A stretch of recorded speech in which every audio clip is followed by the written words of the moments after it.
Good afternoon, Coded Friend .001 listeners. I didn't think I was going to have time to do a broadcast today. Give me a 5x5 in the chat if you can hear me. I don't have my monitor set up. Scrambling to just get this out because I was going to include it with what I do tomorrow. I'll probably do an NTFG SFW early morning on Wednesday. Early morning, like 6, 7 o'clock a.m. If anybody wants a heads up on that. I was going to include this little piece with that, but I'd rather have this as a standalone, and there's another part of it I still have to find. So I'll use today as a base to construct a premiere video, and we'll put that out. We haven't done that in a while, and I need to get back to doing a little more of that. I've been really fucking busy as shit at work. And overseas back at home, I got a building project going on, and it's I'm having a little difficulty getting my one of my brother-in-laws to, stay on track and follow a simple plan. I have a creek that I need to build a bridge over. He's going to build a temporary bamboo bridge, and then when I get back, I want to do some stone work on my property. So it's either going to be stone or a concrete pour, but I'd like to do a arched bridge over the creek and make it sound enough that I can, at the very least, drive a tricycle with a sidecar over it, not necessarily a vehicle. So it's got some bulk and some beef to it. And it's been a while since I've done any drafting work. So I'm trying to get things not only drafted so that there's a simple set of pour instructions to follow for the concrete, but my brother-in-law isn't, we're not syncing up, and I don't think he understands the importance of a good solid footing, especially on the bank of a creek. I have to set back the depth of the creek bed, which will run 75% full. The depth of the creek bed is 6, almost 7 feet. And during the rainy season in the Philippines, which runs from June until about this time of year, it's mostly over. The heavy rains usually fall in July and August, but that 6, 7 foot deep creek bed will, it'll fill 75%. In the time I've been going back and forth to the Philippines, I've only seen one time where the creek breached the bank, and that's a lot of fucking water coming down a mountain. It's not like when my son was young. I had real fears about him in the rainy season being around that creek because I can't keep him out of the fucking water, and sometimes that water's running so fast. If he got into it, I'd probably never see him again. So I need to get a bridge going over this creek, and that's consuming some fucking time for me, hunting down the materials I need, figuring out how to get them into the fucking jungle and the rest of the shit. Josh posed a interesting and pertinent question to a comment I made on Frauditor Troll stream last night. So let me bring that up. My question, which is highlighted, it might not be real easy to see, but I asked that Frauditor Troll, didn't you blindly promote Frauditor Wrangler? It's a legit question. Frauditor Troll, who got into it with the Frog about a month or so ago, really has a difficult time, I think, handling criticism. But he's just a front man. His wife calls the shots. He's just a lackey boy that does what he's told to do. She's behind the scenes running the shit. He does what he's fucking told to do. When she tells him to shut up, he shuts the fuck up. So let me get this shared up. Let me play this clip first, and then we'll get into the what and why of it. And do a little share screen here. I don't know which one of these is the right one. I think it's this one. Oh, check that.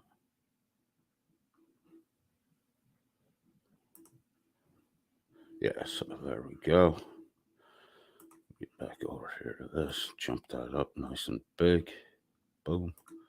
Get myself down out of the way. All right, so my question to Frauder the Troll is, didn't he blindly support Wrangler? Because Wrangler got a lot of fucking PR on his channel. And he built a following over there. And Frauder Troll was one of the last guys to see the fucking light.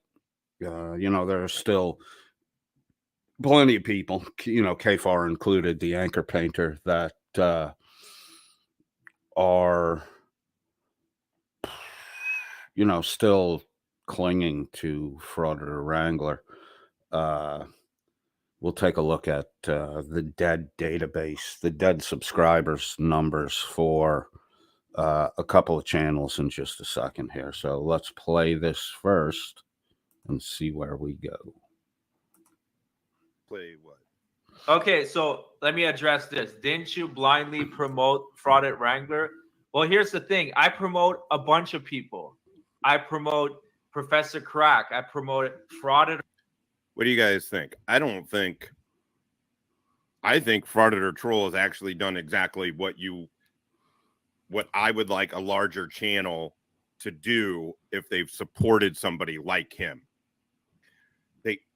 He heard the allegations, then he saw the paperwork, and then Master Sergeant put out his video, and I restreamed it an hour before he went on. It was great fucking timing. I think it was more serendipity than too big of a plan. But once we noticed he was going live, and he was going live on Frauded or Troll's channel, Top and I. Oh, by the way, it was really funny. I was talking to somebody today. To be clear, it's the Marine Corps that calls Master Sergeants top. The Army doesn't. The Army calls First Sergeants top usually. I call them top because I'm so used to the Master Sergeant thing. I was thinking. I just wanted to explain that the other. He doesn't ever correct me on it, but it's normally they call First Sergeants top, and then Marine Corps called Master Sergeant top. Not a thing. It's just something that popped in my head all of a sudden when I was talking about Master Sergeant, about top. I'm still going to call him top. It's easier. Farted or Troll then saw Master Sergeant's video and then tried to address fucking Wrangler about it. Saw that Wrangler was full of shit about a bunch of stuff. Then put out a video immediately. Put out a 30-minute video saying this was the fraud that we have noticed and that he has admitted to committing. $200 fraudulently just once getting caught fundraising, that money, and then saying send it to my Cash App or PayPal or whatever, right? I feel like Farted or Troll's done what I would want a larger channel to do. I don't know what he's so Coda. I don't know if you're in here too listening to this also, but I think that's I don't know. It feels like more of a question to start up shit than, because I don't know what else you would want him to do, truthfully. Josh, it's that I understand your logic. I understand your line of reasoning here. It's solid. You don't know my motivation. You don't know my intent. I wish I could have talked to you at that moment, because it would have been nice to expand that a little bit instead of me talking statically without. I would have rather had a back and forth with you about this. I think that Frauded or Troll is now doing or did in the expose where they, showed the fraud committed on Blackheart Knight and some other people.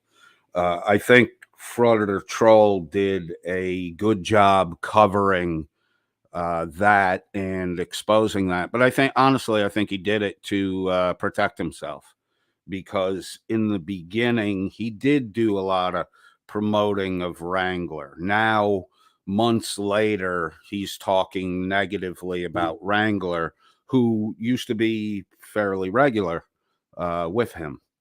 So the thing here is Wrangler had buzz.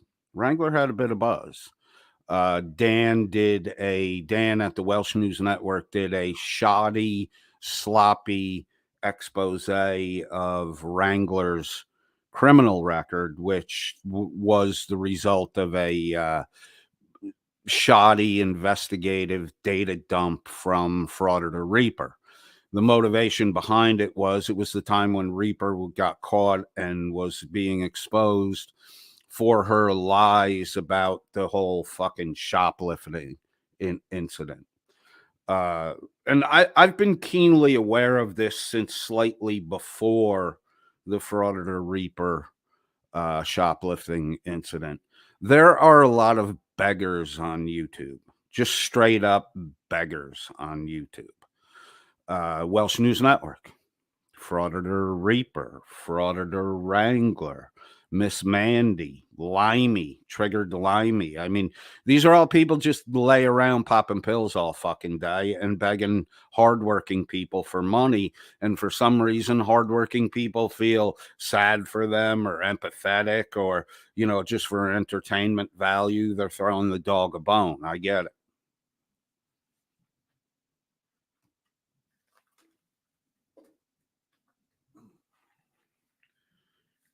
So Frauditor Troll used Frauditor Wrangler, all right? We should be really clear on that. He used Frauditor Wrangler. The use was to capitalize on the limelight that was on Wrangler. That he was garnering attention and drawing people to him. Frauditor Troll took advantage of that. It's fine. No big deal. The problem here is his excuse is going to be, how could I have known? So I was interacting with Wrangler on Shiz's Discord. At the time, Wrangler was exposed for his criminal shit. Wrangler actually started getting subs after that. But however he did it, he kind of worked it in his favor. And the way he did that was with his little apology thing, which Wrangler's apology thing, I'll spend the rest of my life trying to make up for this. No, you won't. No, you won't. Because you've never done anything to make up for the shit that you've done through your life. But the way his practiced, well-rehearsed apology, which he's been making the same apology for decades, all through his life, he's a seasoned fucking con man. He's a seasoned con man. His stories are plausible and believable until you simply scratch the surface of them. Because they are the product of years of telling these stories, getting called out, and reworking the story to avoid being called out again. When you blindly just bring somebody up to knowing nothing about their background, right? Somebody comes in one time. Okay. No big deal. You don't really have to vet the guy. You do need to listen closely to what he's saying. Frauditor Troll didn't figure out anything on his own. The decision to cut ties with Wrangler literally was because Wrangler reached a point where he was no longer useful to Frauditor Troll and continued on to become a thing that could cause problems for Frauditor Troll. So he didn't have a choice. He had to fucking do what he did. He didn't have a choice. He had to do it. He had to call him out. Otherwise, he would wind up being in the same boat as KFAR, KTZ, and Weapons 175, whatever that fucking knucklehead's name is.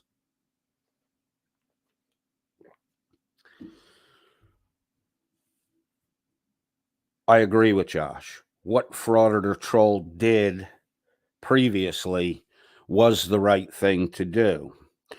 My bone of contention is Frauditor Troll is, he's not an information source. He's an entertainment source.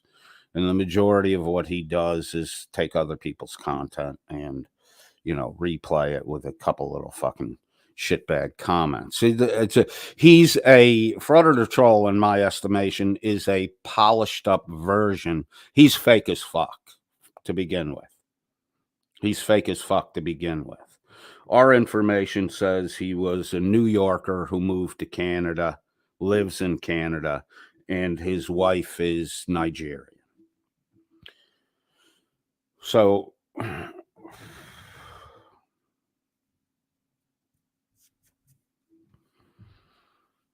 the decisions Frauditor Troll made were based on what was monetarily good for him.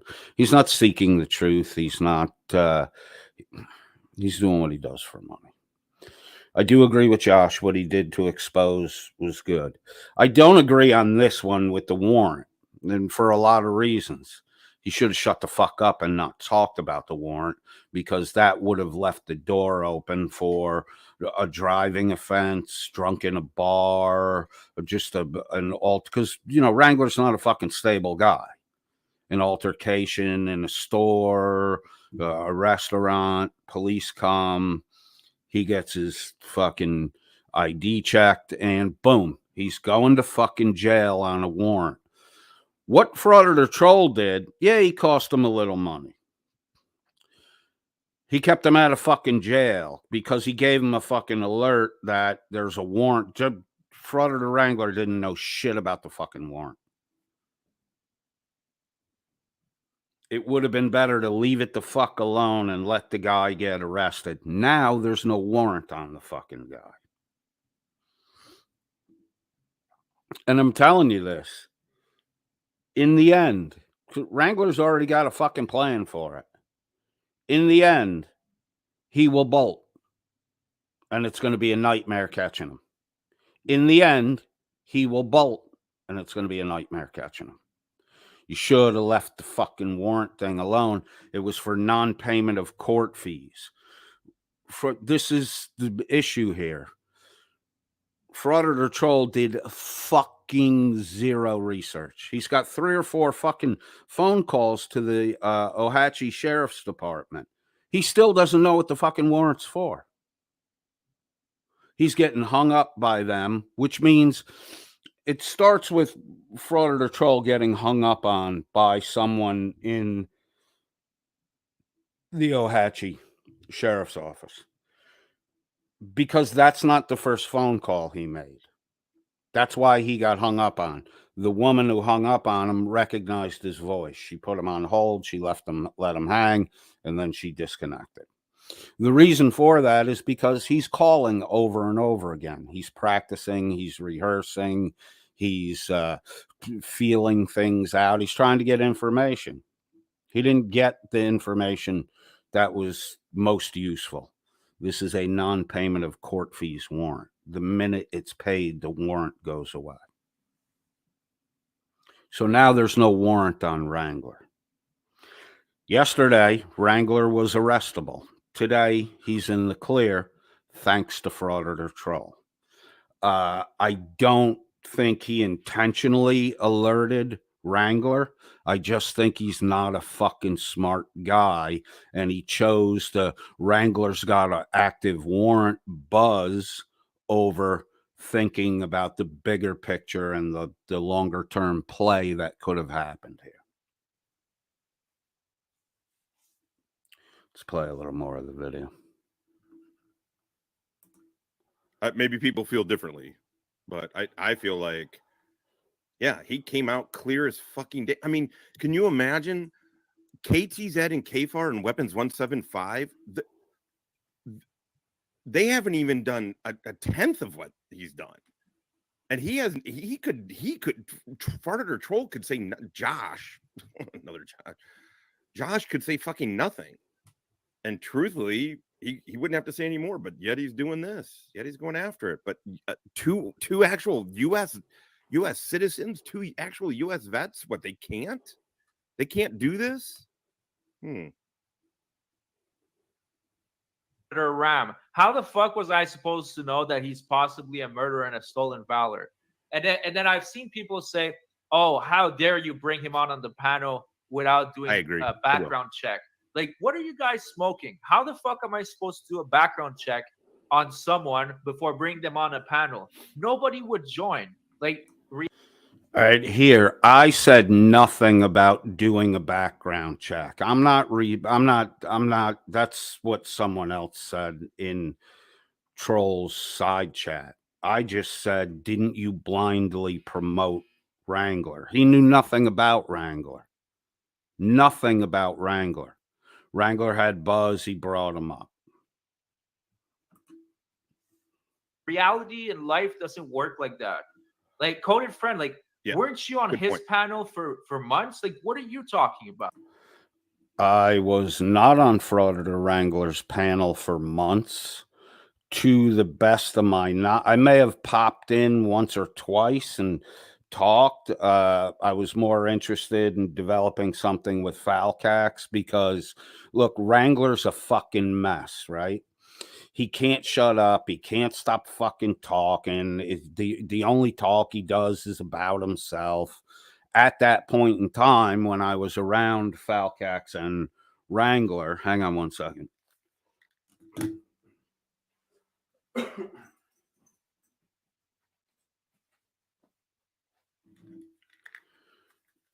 At that time, when I was around Falcax and Wrangler, it was obvious that Falcax was a handler for Wrangler. Like, in group discussions, Fal would actually have to tell Wrangler to shut the fuck up, stop talking over people, and to listen for a change.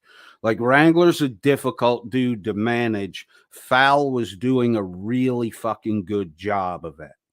On top of that, Fal was doing all the production coordination and all that shit behind the scenes. Wrangler wasn't doing any of that shit. All Wrangler does is jump up and fucking talk. So I was interested in Fal because Fal had talent. I was interested in getting to know Fal and Only Frauds. Only Frauds is another fucking guy that I think has good potential, really good potential.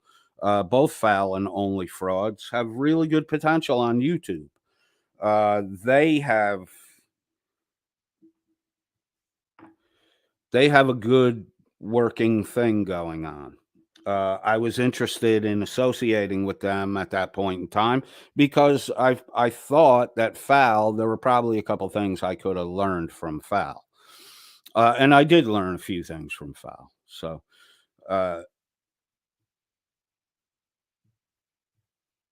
the idea of having to do background checks on everyone, which is where I never mentioned background checks on anyone. All you had to do was pay half-ass attention to Wrangler, and you could have figured out that he's full of shit. When so the idea that I went up on Wrangler's panel for months is ridiculous. Go cut a clip. That's the other thing too. is, you know, a lot of these people just fucking say shit. To the best of my knowledge, I was on Wrangler's broadcast one fucking time, and I was there to show him support because his criminal shit he was blaming on substance abuse, right? Substance abusers steal shit, break into stuff, steal credit card, all the shit that Wrangler, that Dan had exposed on Wrangler via Frauditor Reaper. Dan never had any military records of Wrangler. He never had the DD 214, which he claimed to have. He never had any of that shit. Dan didn't even have the right fucking birthday for Wrangler. Shiz and Josh came up with that information. I know the final product that appears in the stream is all the majority of people see. There's a lot going on behind the scenes that is directly impacting the development of the information that's presented on the stream. A lot of that, the majority of that goes on in Discord. There's email sharing and texting and other stuff like that. Long before Discord, I was bouncing emails or text messages back and forth with Josh because we paired up and did some shit late 2022, early 2023. And I enjoyed it. I love talking to Josh. Josh is a fucking great guy.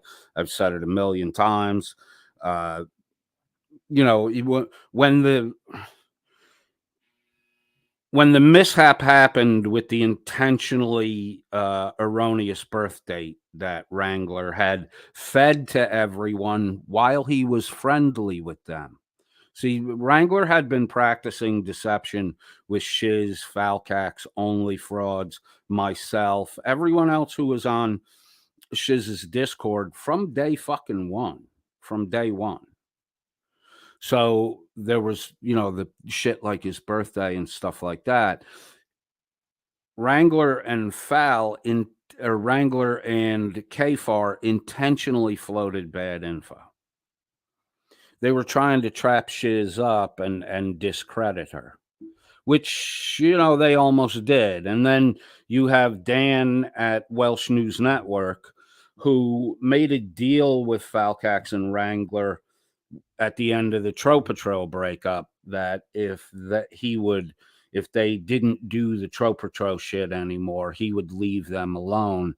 And then the three of them, Dan, Falcax, and Wrangler, would focus their attention on Coded Friend .001 and finding things out about me. I've talked about everything about me. I've been felony arrested 3 fucking times. Theft when I was graduating high school. I stole guitars from a graduation party on a dare.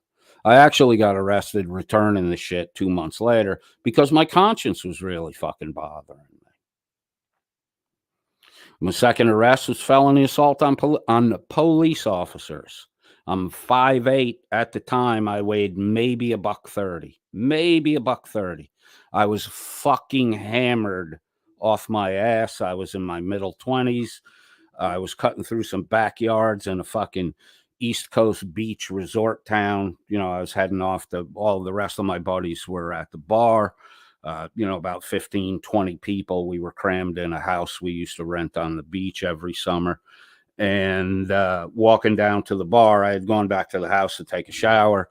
You know, we went from the beach to the bar, ordered food, sat down, ate, and then one by one, we would tag team, go back to the house, take a shower, and then come back to the bar. After I took my shower and was cutting through backyards to take a shorter route to the bar, some guy flicked a flashlight on me and told me to fucking stop, right? I turned around, I looked back, I couldn't see shit. He had the flashlight in my eyes. I thought it was some fucking homeowner that was angry at me, so I just kept going. The guy kept screaming at me, so I hustled it up the road a little bit. Then I start seeing bicycle cops. You know, it's a fucking beach town. Then I start seeing bicycle cops. Then I start seeing bicycle cops converging on me. One dude ran at me, tried to tackle me. I hip checked him. He went over the back of me. I'm 5'8", 130 pounds. These dudes are all over 6 foot tall. There were 5 of them, 5 or 6 of them. I wound up with 5 counts of felony arrest and felony resisting and felony assault on police officers. The first guy who tried to tackle me, I caught him. He would have got me. He would have got me and he would have fucking flattened me. At the last minute, I caught him out of the corner of my eye. I got my body turned right and I was able to fucking hip check him across the back of me. When he went down in the street, he fell. I avoided him making contact with me. Gave him a shove as he got up on me while he was, head down coming at me. And when he rolled across the side of my hip and across my back, he went down in the street. He broke his fucking kneecap. A lot of fucking problems after that for poor coded. I literally got fucking bounced around like a fucking empty soda can. So, that, and then I have a third one later on, which was just a simple pulled over for speeding, but I had a passenger in the car who had fucking weed on him I didn't know about, and he threw the shit out the window before I pulled over. Stupid fucking move. But we all got fucking charged. Eventually, the dude owned up to it, and my charges got dismissed. So I'm a 3-time felon, right? I was an alcoholic through my 20s. I was a smart dude who made a lot of fucking money, and I worked hard, and I played twice as hard when I was in my free time, and I had a problem with the fucking drink. My fault. I systematically developed the problem I had, and I moved on, to eventually I gave up. I tried to quit twice. I couldn't do it. The third time, I remember puking over a fucking toilet in my house, my apartment, and just begging God to take the urge away from me. I don't know when I stopped drinking. At some point after that incident, I just stopped drinking. I put no effort into it. I didn't try. I just didn't have the urge anymore. God had taken the urge away. The credit for my sobriety, a hole which I willfully walked myself into because I was using drunkenness as a method to keep people away from me. Because outside of work, as soon as people found out that myself or my friends, the guys I ran with, were brokers, we just got fucking hounded. So, sympathetically to Wrangler, I agreed to support him when he did his apology thing. I supported him in one way, as a fellow substance abuser. Josh has commented on this in the past. I told him to tell the truth. As long as he told the truth, I would support him, and that it would be a good idea for him to go and talk to Josh Stoned Vet and tell Josh the truth. The main fucking reason is if Wrangler had gone to Josh and talked to Josh, I guarantee it. Josh can tell me yes or no if I'm wrong. I guarantee it. If Wrangler had gone to Josh and talked to Josh and been honest with Josh, Josh would have worked to help Wrangler clear his reputation. Josh would have helped Wrangler to take responsibility for the things he's done and to work on bettering his reputation. I fucking know enough about Josh in the last 9-10 months to know that Josh is that kind of guy, and he would have done that for him. If Wrangler had gone and talked to Josh, this wouldn't be the fucking mess that it is now.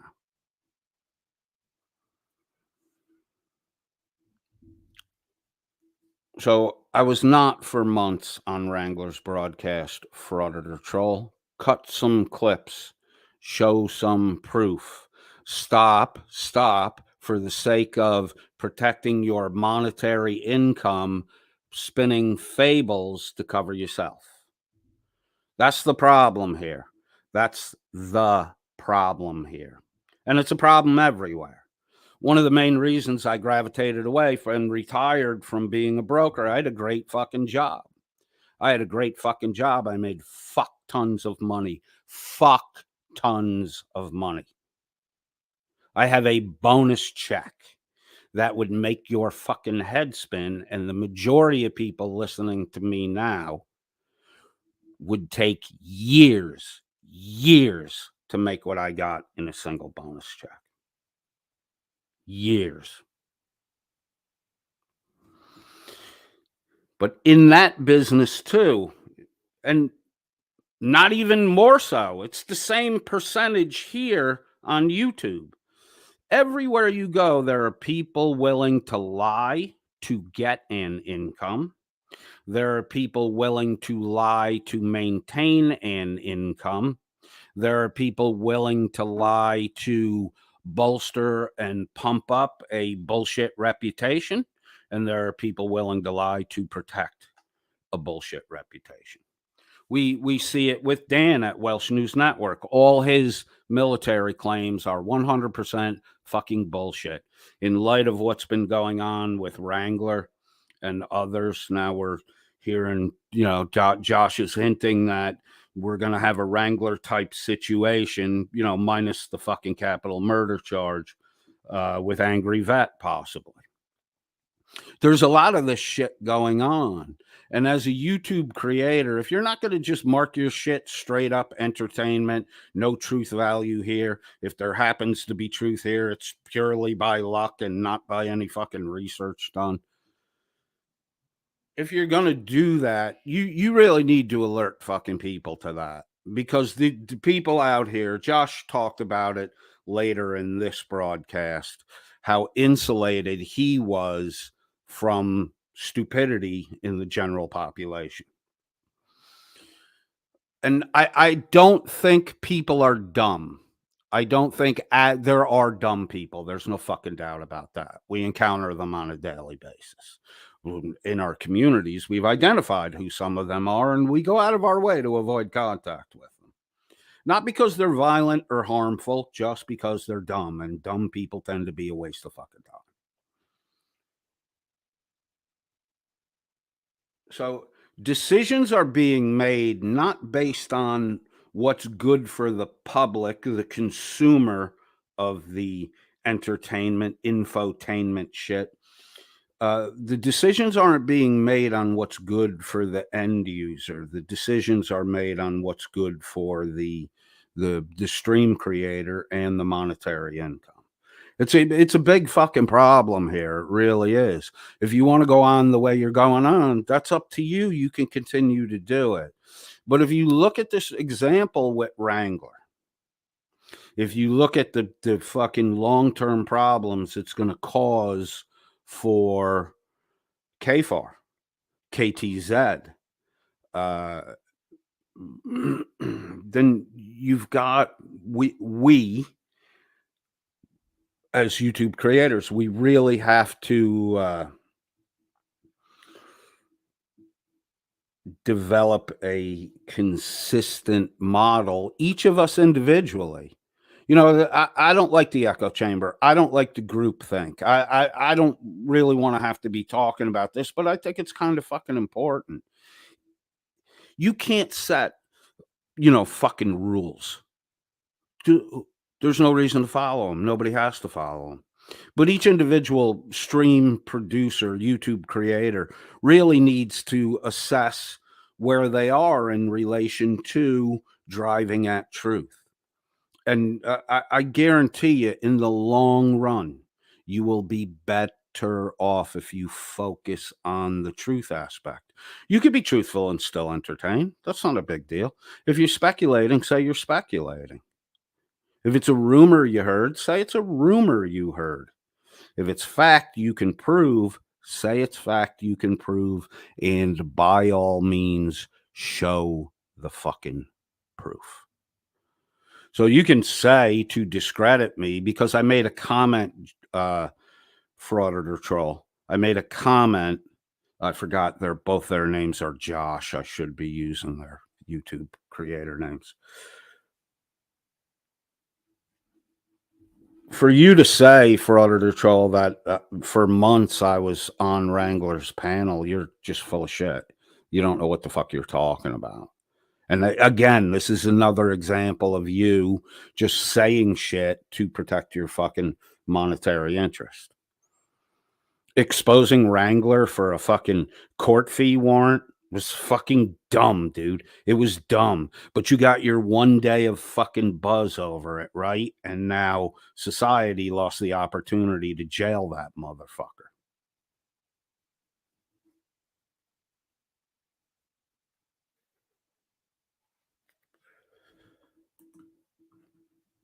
Listen.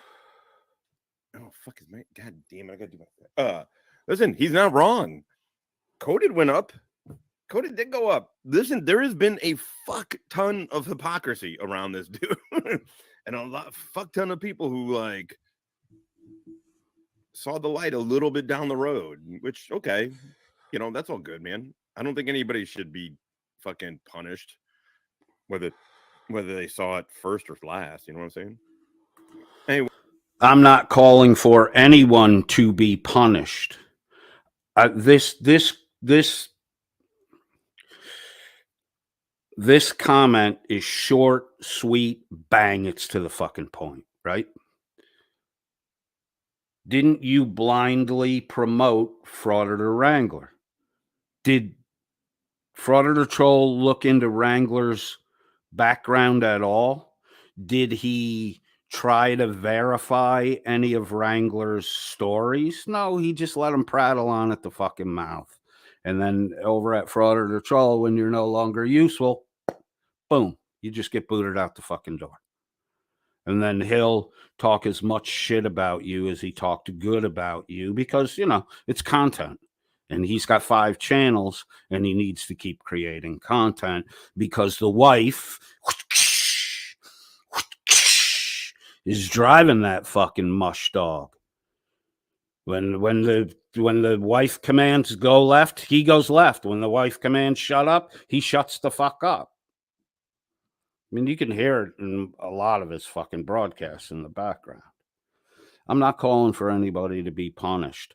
I'm alerting, like I did with the alcohol thing, which Josh also talked about in this broadcast, his own personal experience with the use of alcohol and where that went. He talks about it toward the end of the broadcast. I am very happy that in the slap fight with Merb, who desperately wants to be a fucking drama guy, I'm happy that Merb played the little fucking trumpet that he did. Announcing Coded's a fucking idiot. He thinks if you drink 2 drinks, you're an alcoholic. Coded called me an alcoholic. Oh, my pink sock. My rectum's hanging out. Oh. You did a fucking wonderful job just trumpeting it, and people were, I know there are a ton of fucking people who are like, two drinks more than 2 times a week. What the fuck? I need to check. That seems crazy. But then if you go and look up that data, you'll start to find that it is the truth. See, here's the deal on the alcohol thing real quick. 1, 2 drinks, right? The people who have the 3rd drink in the sitting, right? You go out Friday night, you have 2 drinks. I know a lot of people who have 2 drinks. I know a lot of people who don't drink. I know a lot of people who have 1 drink or 2 drinks, and that's it for them. They're done after that. The 3rd drink, the people who have the 3rd drink tend to go on to 6 or more. That's where the tipping point is.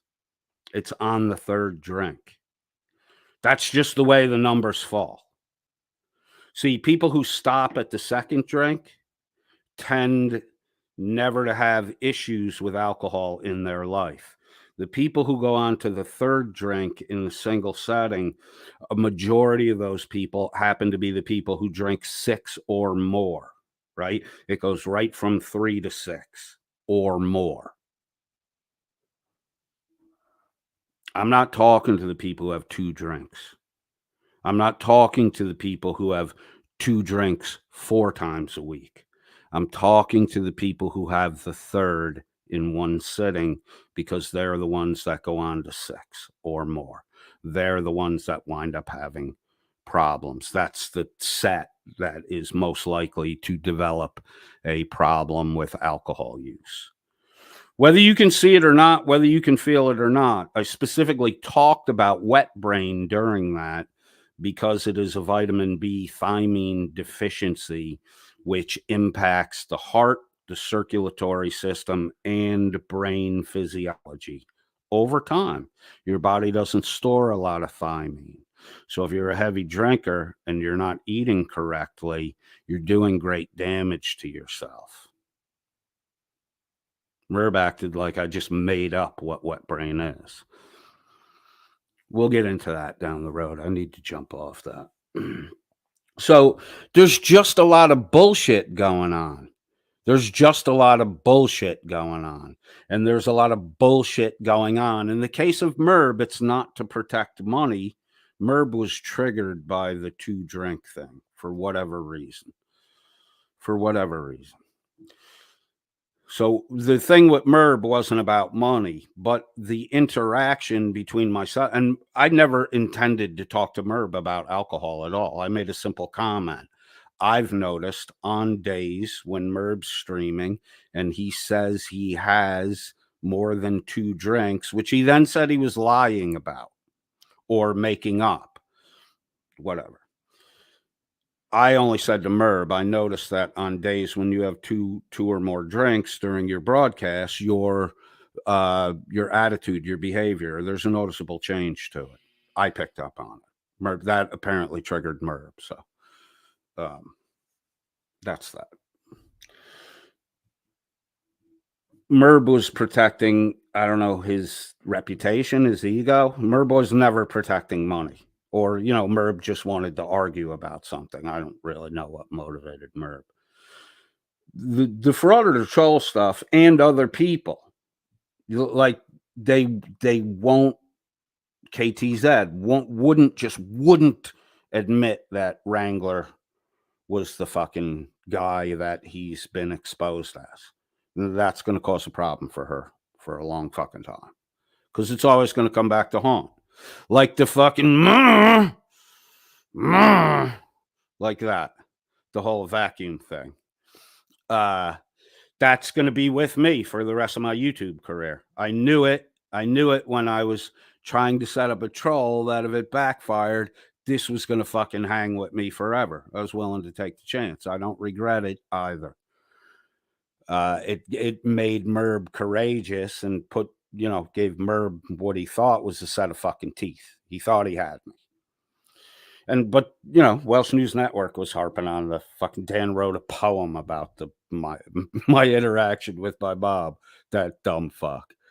So there's reputation, there's money here. There's just a lot of unnecessary shit that's glommed onto and hiding, concealing the truth.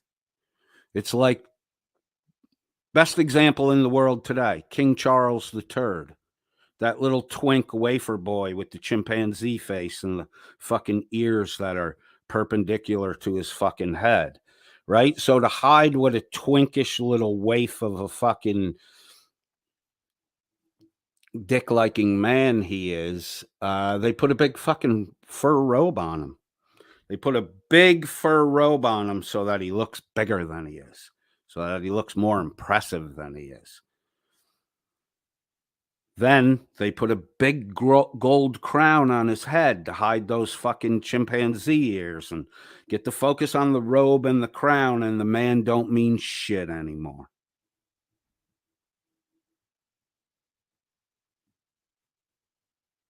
Too much fake. The great thing about America is somewhere along the line, we figured out how to hack that fucking the pomp and circumstance and fakery about how great this man is because he fell out of that female's vagina and not a common woman's vagina. Like America is in a fucking culture and a society rooted from the beginning that it doesn't matter whose vagina you fell out of.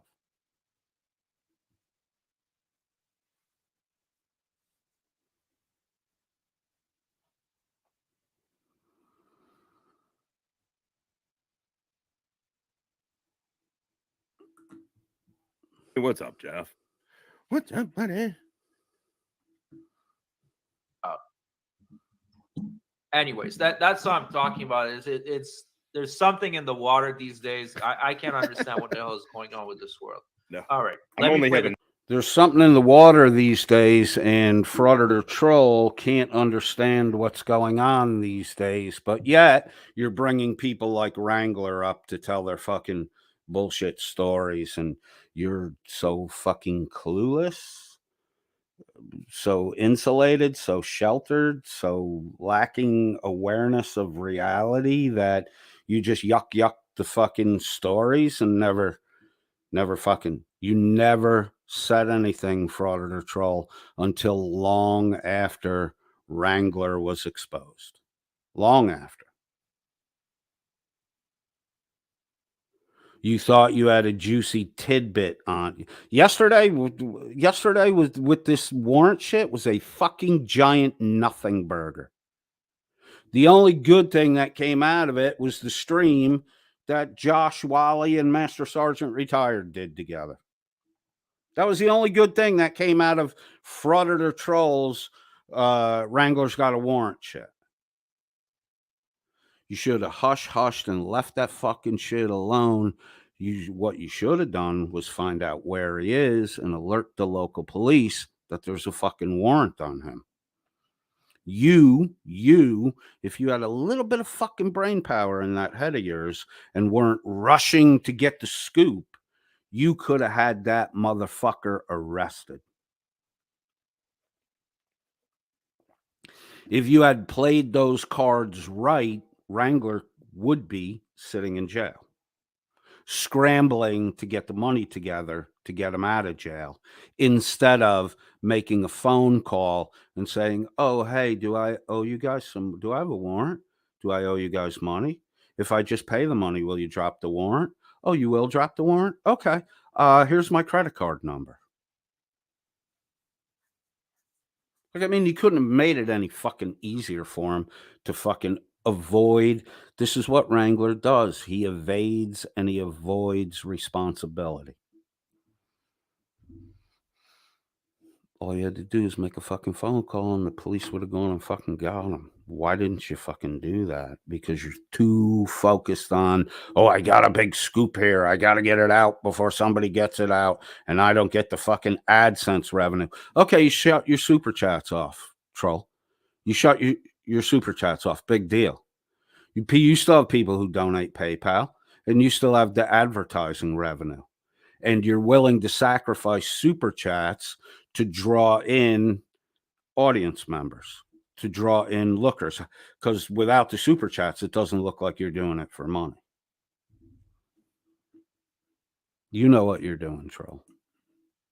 military folks up. Yeah, and but yeah, I Shiz, agree. exactly. I know sent what you you a mean, link, though. Shiz. You can stop by whenever. It has been recalled as of this afternoon, according to the sheriff department. So let's. It's what are you fucking special? No, dude, it's in the text. I sent it in the text. Wait, can you send me? Oh, sorry. Yeah. All right. Oh, send you the link here. Yeah, hold on a sec. Sorry, buddy. Boom. Okay. Top sent. Pew. Damn it! Now I gotta have top up here. Let's listen in.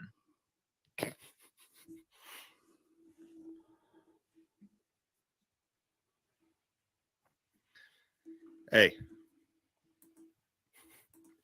you better be strong or smart.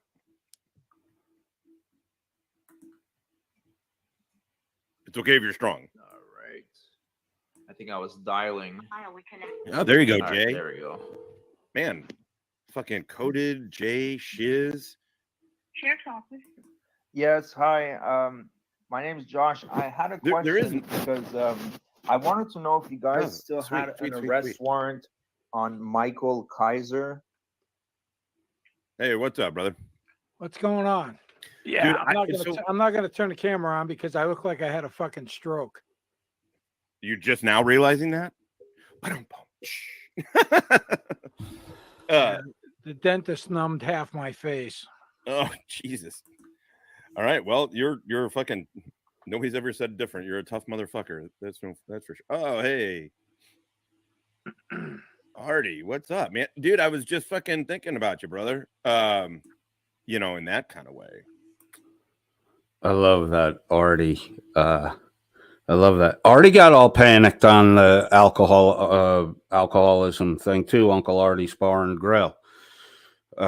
You know, I'm a vet. Are you gonna call me it out? Like he's totally tried to insert himself into that fucking discussion and dialogue with Merb, and fucking nobody wanted to fucking deal with him. Keep promoting me, Uncle Artie. I appreciate it. No, I was just thinking I hadn't seen you around for a little bit. Okay, cool. Let's get going. So we're gonna switch to in about 5 minutes. We're gonna switch to him. I think it's gonna be more interesting than this potentially, but Give me just a second. All right, thank you. Hold on. Let me address this real quick because there's some chatter in the side chat, and I think it's. I think you're making a good point, but let me explain. Scott Amo and oh wait, let me get this. I love this little Brit bitch thing. I'm bored now. Same spouting of shite, different day, no proof. Bake Off is on, and to be honest, watching paint dry would be more entertaining. Well, hit the fucking bricks then, you dumb bitch. The fuck? What? You're bored. Go find something. Do you need me to tell you to go the fuck away? Just go the fuck away. You're bored. Bye-bye. You could go listen to Dan lie, Brit bitch. You could go listen to that Welsh waterhead tell you how his buddy's brains, his childhood friend's brains, got blown all over his uniform while he was a Navy guy and his childhood friend was supposedly a Army guy. That's a situation that's not going to happen. You know, so go. You, Brit bitch, you're part of the point here. You're the one that needs to hear exaggerations and lies in order to keep you focused, right? This is the dynamic. We'll go all the way to the Germans, World War II, the ramp up to the discrimination against the Jewish population in Germany, which ultimately led to the concentration camp system and the literal extinguishment of millions of Jewish people. Hitler didn't just wake up one day and be like, oh, maybe if I start telling bad stories about Jewish peoples, the German peoples will support me. He didn't just wake up one day and think that out of the blue. There was an undertone of resentment toward the Jewish population in Germany before the rise of Hitler. The anti-Jewish talk and all that, the pig race, all that's not Hitler's idea. That was already floating before Hitler came around. So what Hitler did was look at what the people were interested in. The Jewish population in Europe, Ashkenazi, has a measurable higher intellect than the base European population by one standard deviation. Those are facts. You can go and look them up. The Ashkenazi population in Europe as a whole, compared to native Europeans, has an higher average intellect, and it's higher by one standard deviation. That's a big fucking difference in intelligence.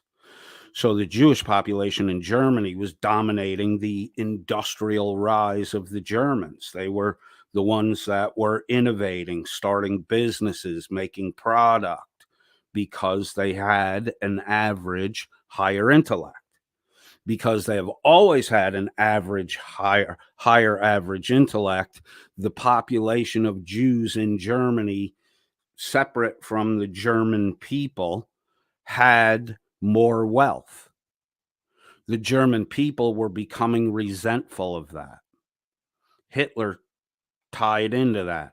So Hitler, the people are mumbling about the Jews. Hitler barked about the Jews. The people applauded.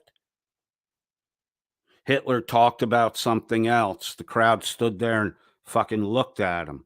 So he did an anti-Semitic thing and the fucking crowd roared. It's feeding back, and it's not one feeding the other. It's a reverb effect. It's feedback. He speaks, they cheer. He says something else, they don't react. He goes right back to the thing he got to cheer for, and suddenly the anti-Semitic shit was dominating the fucking speeches. There are so many people on YouTube that want to be told lies. Go to Welsh News Network and look at Dildan and the Simpy Sacklickers over there. 99.9% of what Dan and the Welsh News Network, they're not constrained by truth because they're a reaction channel. What?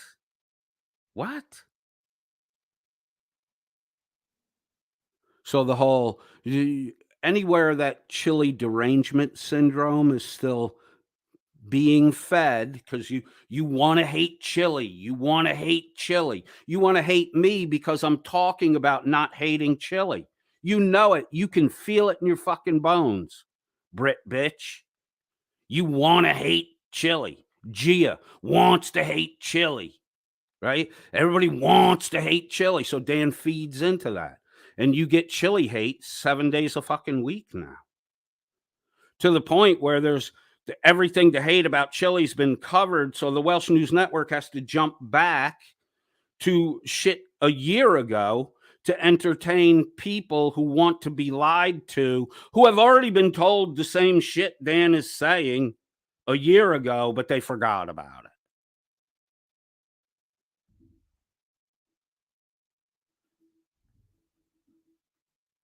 So Scott Amo here says, I don't think the arrestable, not arrestable condition of Wrangler can be put solely at Frauditor Troll's feet. Yeah, it can. He's the one that fucking alerted him. Wrangler said so. Duh, he thanked him. I don't think Troll did it intentionally. I think Troll did it thinking only about what was good for Troll. And if you want to operate your life that way, that's fine. You'll get your reward in the fucking end. The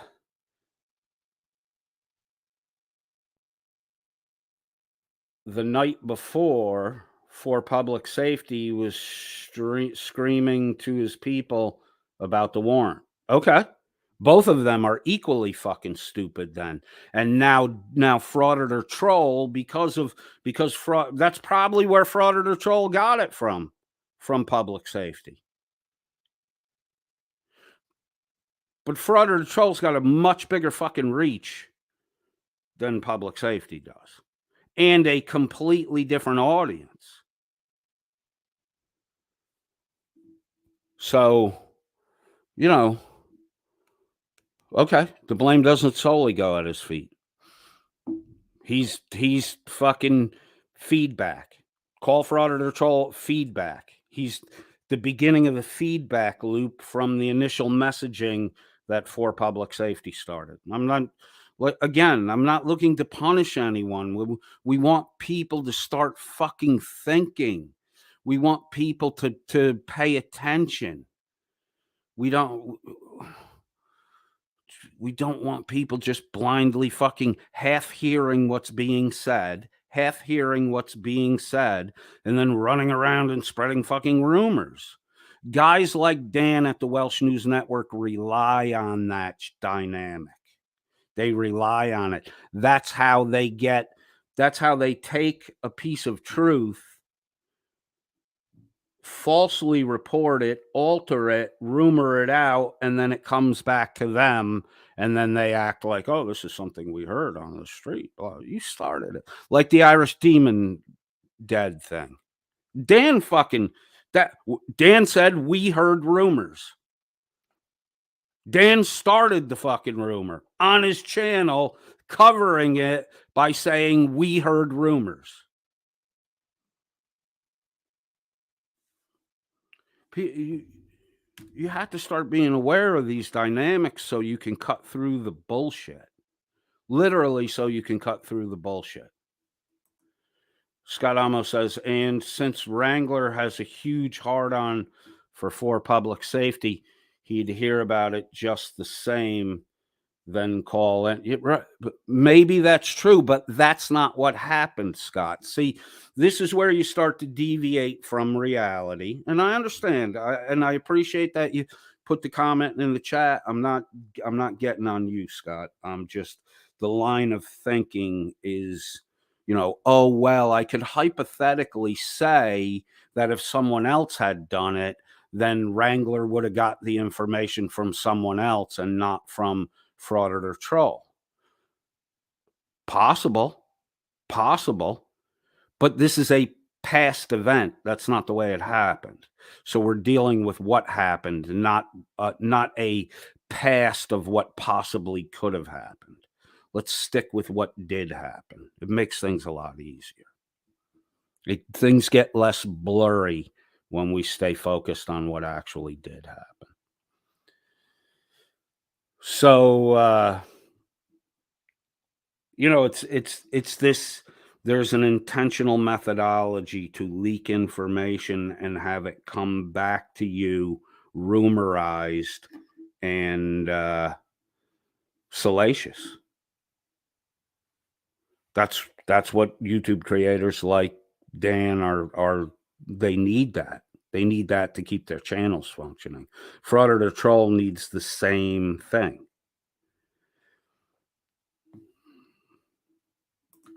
Scott Amo says, that's fine. I agree. But what did happen is someone else's announcement, the warrant before Frauded or Troll did. Yeah. Okay. And I acknowledge that. But it's Frauded or Troll that did the fucking feedback. He's the beginning of the feedback loop.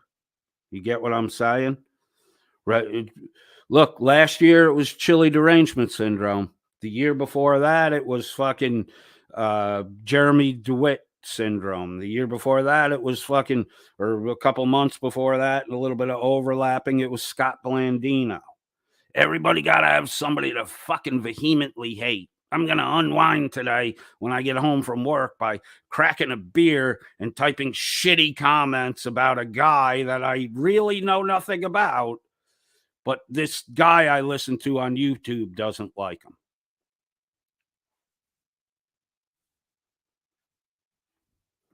Scott Blandino. What was it? Oh, Kim Blandino. My bad. Sorry about that. Thank you, Scott Alvo. I got your name stuck in my fucking head now. Sit down, relax, and sit down on my mental sofa while you're in my head. Relax, enjoy yourself. Wipe your feet before you come inside. Don't fucking track mud in my mental space. Hang out, relax, have a good time. When you leave, lock the door. You shouldn't have been able to get in the first place. But, you know, hang out rent-free in my head for a little bit, Scott. Sorry about that. W124 says, got to run, folks. Lunch is ready. Everyone have a great day. Same to you, 124. Have a great day, man. Scott Amo says, yep, I got you. And again, Scott, I'm not digging on you. I understand the line of reasoning there. And I understand that a lot of people would agree with that. I just think that we would all do ourselves a great service and avoid the whole derangement thing that seems to be reoccurring. I mean, the chili derangement shit has fizzled out. You really only fucking people who want to hear fucking to feed their chili derangement are all, you know, corralled up at the fucking Welsh News lie work. The ones that haven't fallen asleep. For fuck's sake, Shuggy fell asleep. Shuggy falls asleep all the time. 2 broadcasts ago, you could literally hear fucking Shuggy snoring. And when he lifts his head up, you can slightly hear the schlop sound from the fucking drool that's half stuck to the desk and the side of his fucking face.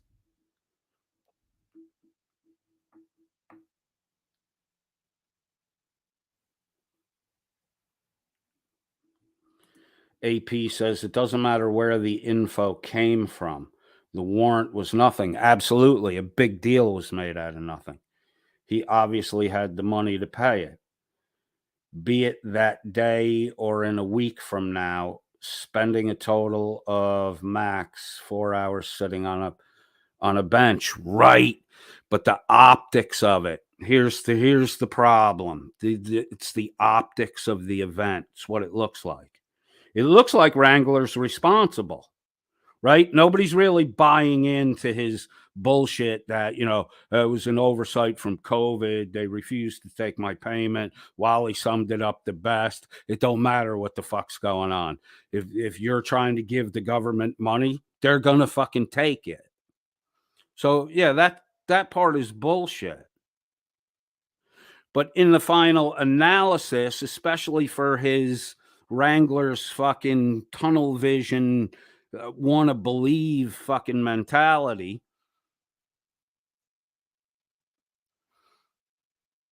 the optics to Wrangler's followers are Wrangler did the responsible thing. He owed money. There was a warrant. He paid it off. No more warrant. Wrangler actually looks to his own people like a responsible person. Had he have been arrested, he wouldn't look fucking responsible. So then he would have only gotten sympathy from the really dumb fucking base level that is the government's out to get you no matter what you do. That's why Wrangler's in jail. That would be the only fucking crowd he had left. And that's significantly a lesser number than if he had included in that same group the people that, look at, oh, he did the right thing. He paid the fine. Everything's good now. You see what I'm saying? There's not a lot of thinking going on here other than YouTube creators who are saying what's best for me. And the great thing about the core that Josh put together or coalesced around him, because I don't think Josh intentionally put the support group together that he has for this event. I think he intentionally reached out to these people over time, and this support group is already established. This is what Josh didn't have when he went after Blue Bacon. That's why Josh made some fucking mistakes. Josh didn't lie about anything. Josh made some fucking mistakes. Josh corrected his mistakes. He did not apologize. I don't really see where he needed to apologize. The apology's in the actual correcting of the fucking mistakes. Because ultimately, Josh is an intel guy. And if it's not true, it's not, when it comes to intel, if it's not true, it's not good for you, right? If it isn't true, you can benefit yourself by deceiving others with it. It's best to just hang to the fucking truth. It's best.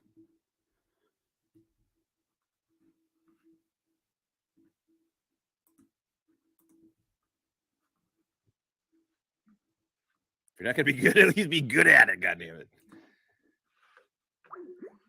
Yeah, so she hung up on me. That was funny as shit, but I was determined. I wasn't going to let that.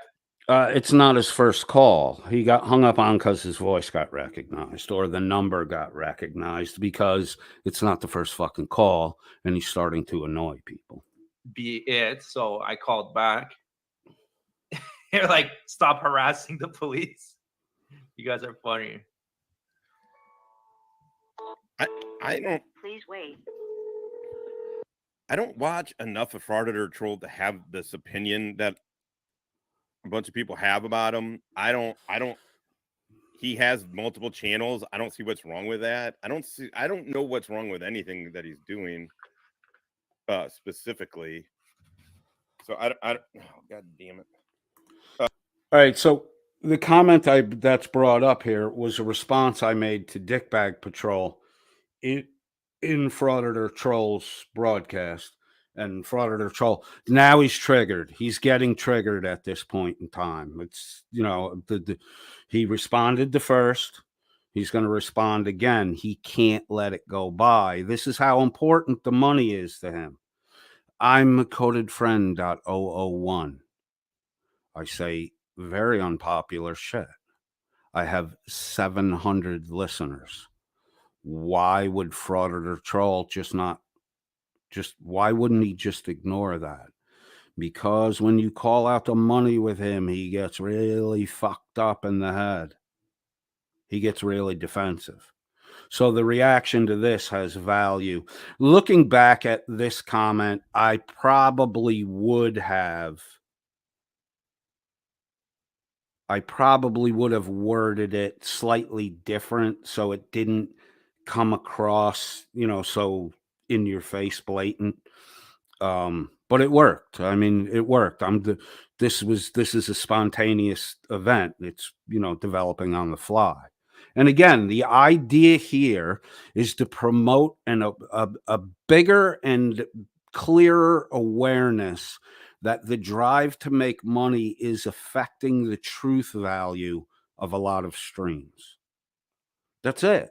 And I think that's an important thing for people to be aware of, because, we've grown up, we're 2 generations, 3 generations, TV fed information,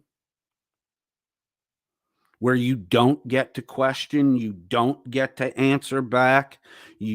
This is the great thing about YouTube, is for 3 generations, we've been fed a one-way dialogue through the TV, and the internet has brought us a chance to make the fucking conversation two-way, back and forth, way fucking better. All you have to do is prevent that fucking feedback loop from starting. And the way to prevent that feedback loop from starting is to not develop a fucking yip, yip, yip echo chamber.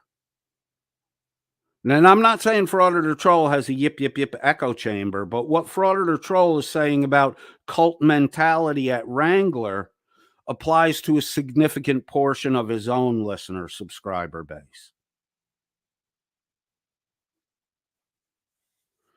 There are more number-wise. It might be a lower percentage of total for Frauditer Troll, but there are significantly more, you're a fucking asshole for even questioning Frauditer Troll. There are more of those people in Frauditer Troll's subscriber base than Wrangler has in his subscriber base.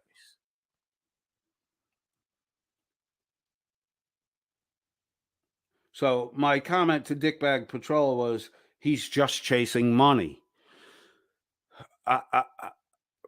I mean, maybe in the moment it's difficult to say because you're focused on other things. You're talking about other things. You're in the side chat. You're interacting with people. Maybe you're not paying 100% attention to the host. Quick jump. Merb stated several times while bashing me, but using a backhanded compliment, that my voice was pleasing to him. He wasn't listening to what I say. He was using my stream as background noise. I don't have a fucking problem with that. I don't think I have a great voice. So that part of it, kind of, you're just listening because you like my voice. That part kind of fucking weirded me out a little bit, but only because I don't really think I have a great speaking voice, but some people tend to like it. Merb admitted he wasn't really listening. So all through the dialogue back and forth with Merb about the alcohol thing, Merb's constantly saying I said things I didn't say, or that I gave no proof. I put the websites up I drew the information from. I defined everything. I was incorrect in the ounces on a single serving of beer. It should have been 12, not 8. I did correct that also. And I brought up the web page and showed where the data came from. Merb apparently missed all that. But yet he's telling me what I said. That's the fucking problem. And there are people who are busting my balls and saying shit to me, who never listened to the broadcast I did, only heard Merb say that, Dan last night at the Welsh News Network, I'll jump from Merb and I'll get done with this. Dan last night at the Welsh News Network was introducing some new panel member, captain, Australian guy, a little on the crass side, but I thought he was funny, and he's got good delivery. I kind of got a laugh or two out of him. We'll see what happens when he fucking swallows the Kool-Aid at Welsh News Network. Dan last night, in describing me, said that I was a person who says you're an alcoholic if you have more than 2 drinks in a year. That I never fucking even came close to saying any shit like that. You see what happens here? You see what happens here. You would think, and Dan stated that emphatically. I'm Coded Friend .001. Dan pronounced us irrelevant 3 weeks ago. He has spent significant time talking about Coded Friend .001 every day since he declared us irrelevant. It's very fucking strange to me. Very strange.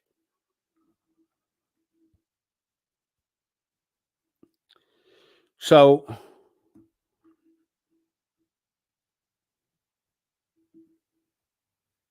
the goal here is to promote awareness of the fact that the truth is being stifled, massaged, and concealed for monetary gain. And I think the dialogue suffers in that environment. I think I think we set up as a free speech loving country. I think we're setting up a dynamic where a minority of money holders, because of the fact that they have money, are able to dominate the type and direction of conversations. And that's not good. That's why Dan at Welsh News Network is so desperate to have you think that he's a wealthy man and not a council house living call center rep on the government dole.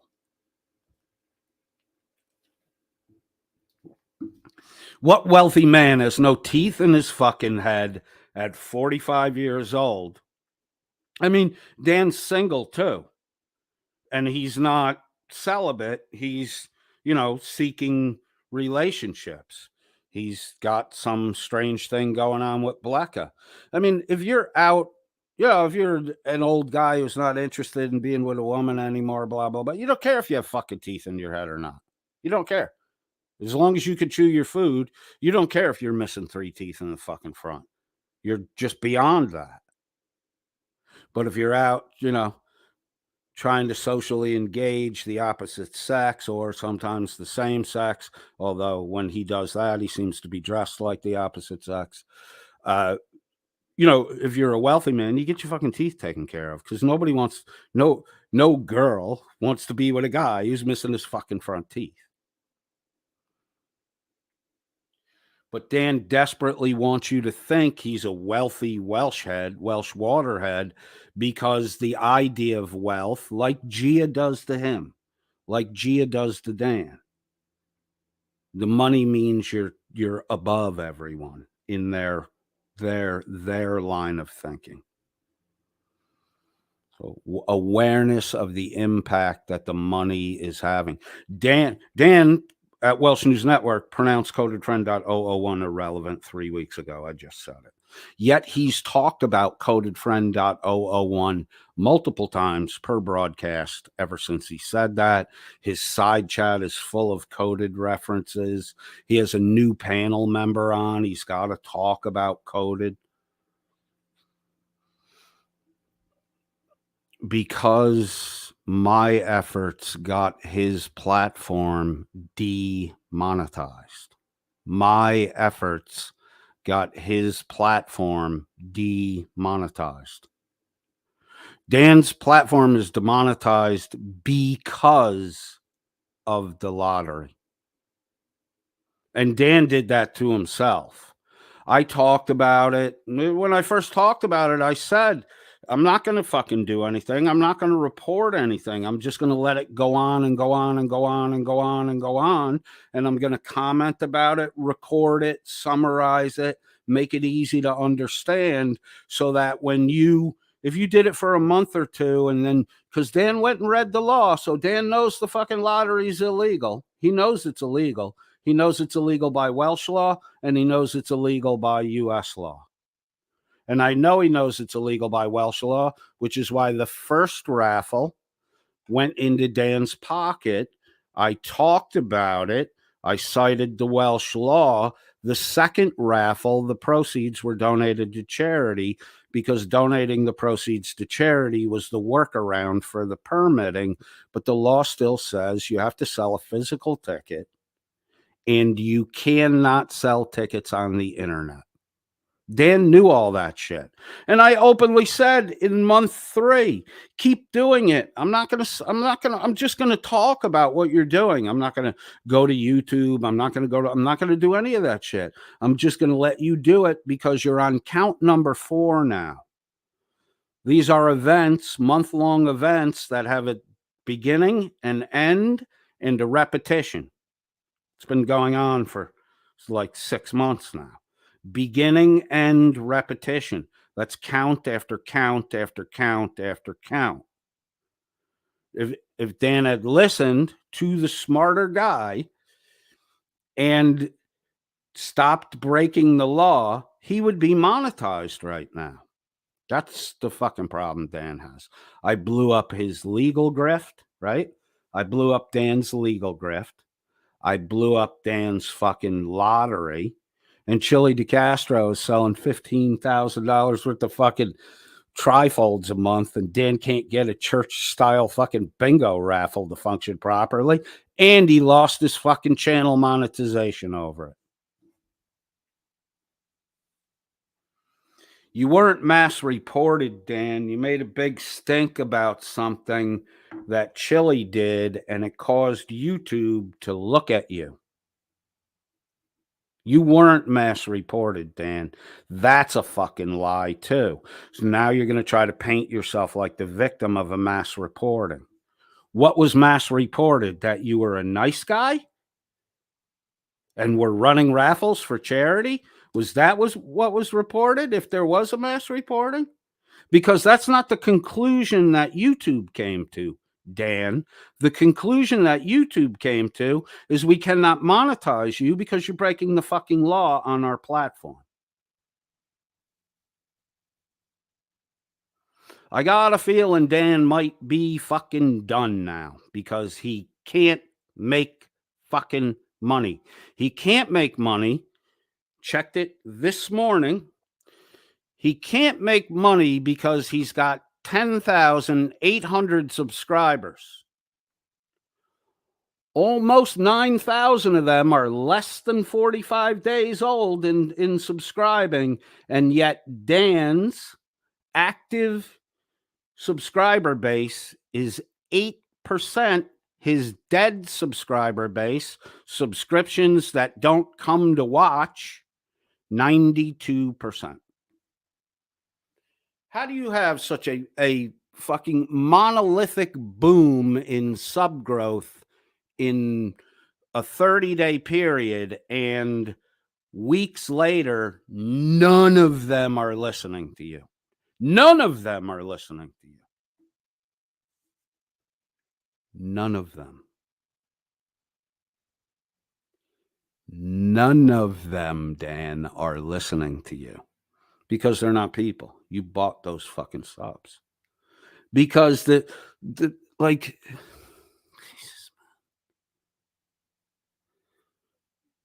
sub count means you're popular. Look, a good teacher isn't a good teacher because the teacher has a lot of students. The measurement of a good teacher is not the number of students the teacher has. The measure of a good teacher is the number of teachers that teacher can produce over the length of a career. Everything's so short-sighted, so now focused. There's not a lot of long-term thinking going on. If there was any long-term thinking going on at Welsh News Network, they would have stopped that fucking they would have stopped that fucking lottery raffle thing months ago. But there is no long-term thinking. There's just, oh, we made $1,000 last month. Oh, we made $3,000 this month.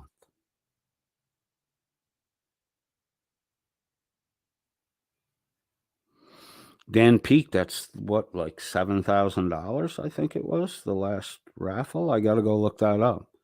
It was pretty high. And then I'm sure Dan was fucking Vaselining up his little fucking 2-incher and fucking had the fucking special fucking tongs out and was just fucking going to town on himself when he saw those numbers. And then a week or two later, he was demonetized.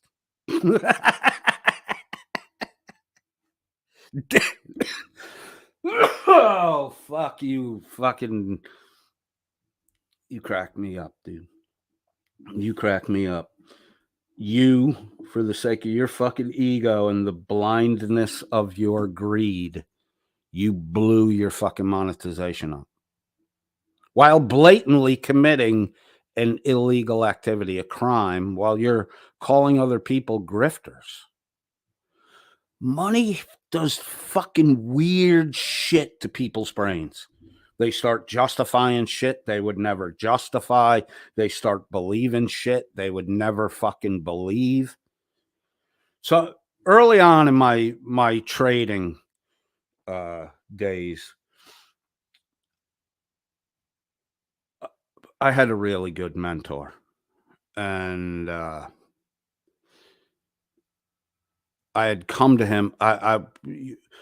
When you put a sales pitch together to sell a stock or a bond issue or an IPO to your prospective client or existing clients, everything had to go through a compliance department. Every fucking word was scrutinized, because you can't make any promises of rate of return. You have to make sure you're factual in all your fucking statements, because the firm you're working for doesn't want to get fucking sued because you said something stupid like, yeah, I think I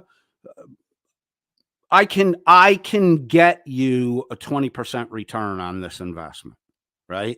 And then maybe you think you can, but you only get the guy a 15% return, which is 5% better than the average annual rate on the fucking Dow 30 stocks, probably the safest stock investments you can make.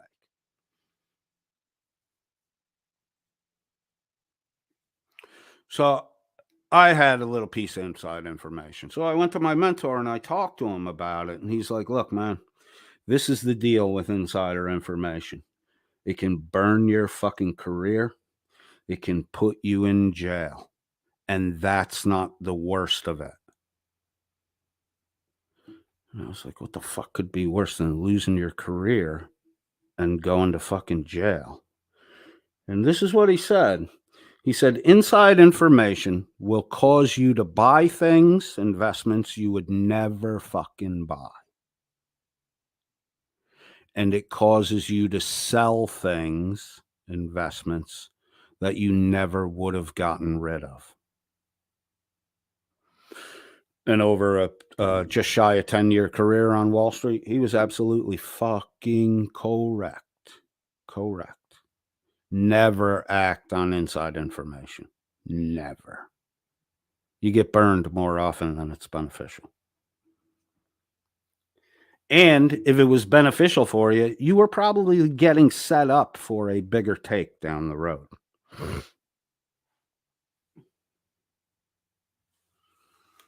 Another money issue in life, and another reason why I left the fucking brokerage business. I watch people straight up lie to their fucking clients. Broker gets paid for trades, buys and sells. You get a commission on the trade. When I started on the NASDAQ, where you would buy Intel, there was a 50-cent spread between the asking price and the selling price, the buy and the sell. That 50-cent spread, right? That went to the broker. If he had a client that was on the buy side and the sell side, the money went to the broker. The spread money went to the broker plus the commission, right? So end of the month, dude's, doing a little slow. He's not going to make the paycheck he made last month. What does he do? He calls client A and recommends client A. He calls client A, the broker, and recommends that client A sell XYZ stock. He gets the approval from the client to sell the stock. The client's unaware of the 50-cent spread. So the broker then sets a price inside the 50-cent spread and says, if it trades at that price, we won't ask any questions. We'll just sell it. Gets the customer's agreement, hangs up the phone, calls someone else in his book and says, hey, man, I got 10,000 shares of XYZ stock. I think it's a great investment with a lot of upside potential. Dude agrees to buy it. They set the price. It's the same price he gave to the other guy. It's inside the spread margin. And then he hangs up the phone and executes the fucking trade. He told his own client to sell the stock and simultaneously told the client to buy the stock for completely different reasons. And the only reason that trade happened was so the broker could get the commission and scoop the 50-cent spread in the middle.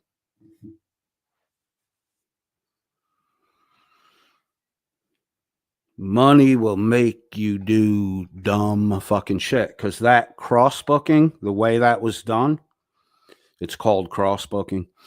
The way that was done, initiating a sale with a client, not because the client called you and said, hey man, I got an unforeseen, my son broke his leg, I got to cover some fucking medical bills, I got to buy a wheelchair, blah, blah, blah.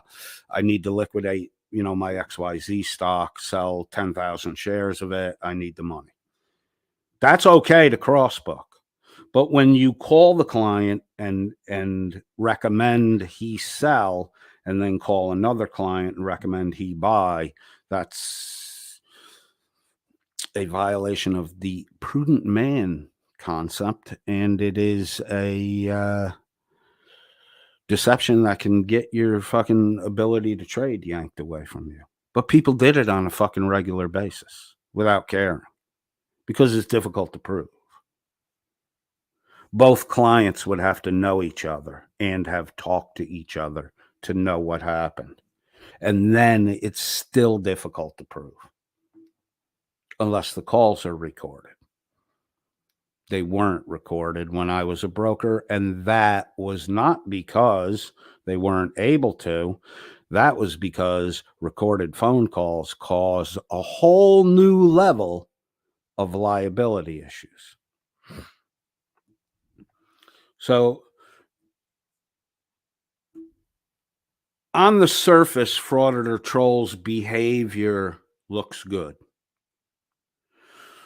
Once you factor in the money aspect, the past promotion of Wrangler, the fumbling of the fucking ball with the optics of the situation, this would have looked way better if Wrangler was cuffed in a cop car. The optics would have been so much fucking better. But, Wrangler got a warrant. Wrangler get arrested. Wrangler get arrested. That fucking... The idea that there's some scoop information on Wrangler got arrested is that it's that level of fucking dumb that's being catered to. And then the pomp, circumstance, hoopla, and chicanery that fucking drafts in with it.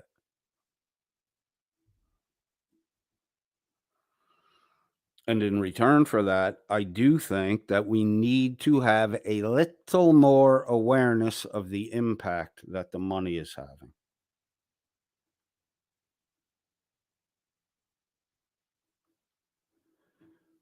Laura Rader says, we're not paying you. Where is that?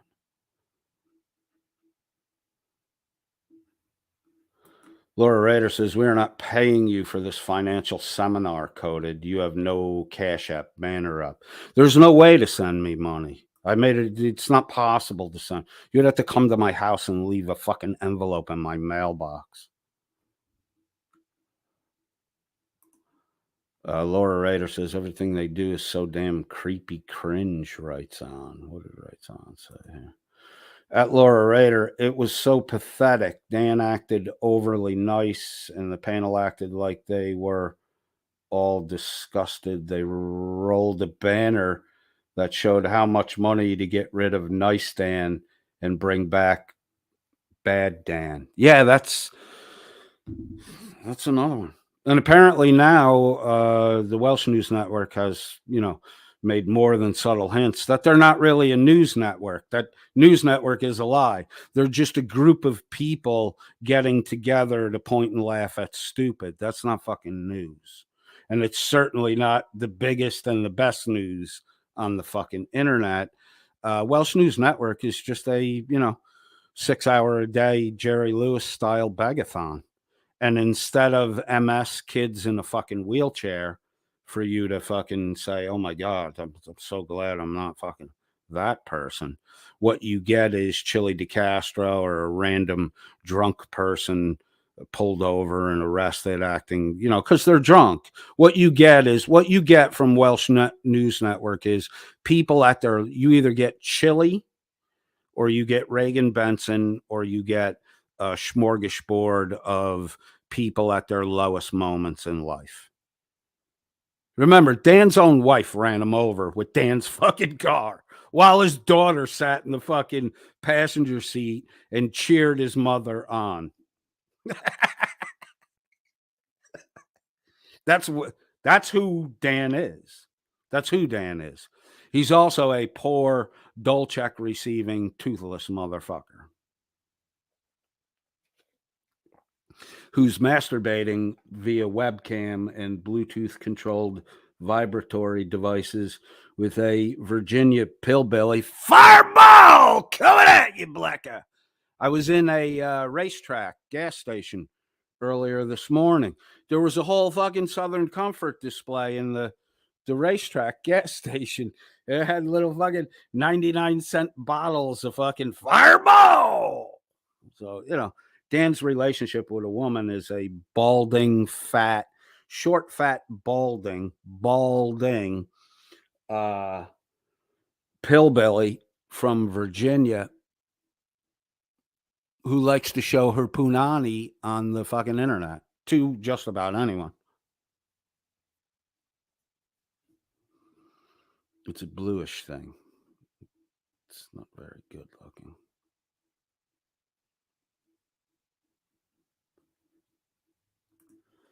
Laura says, Wolf of Wall Street was a good movie, but Ocean's 11 was more fun. I'd rather rob a casino for the thrill of it, even though robbing broker clients was easier. It is easy to fucking deceive because people don't know what's going on in that fucking world behind the scenes. Or when I was a broker, they didn't. They were really clueless.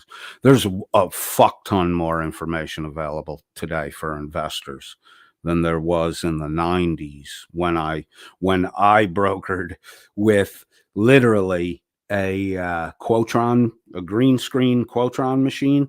My first one was green screen. My second one down the road, I got an amber colored font, but it was just text font on a fucking black screen. And it was literally just a digital version of the fucking ticker tape, and you could pull up bid and offer prices on stocks, bond ratings, shit like that. Way more information available today. I mean, people let me get back to this video. You really have to become more aware of the type of motivations money is causing and the extent to which those motivations can be enacted and exaggerated for more income. This is the problem with sensationalism.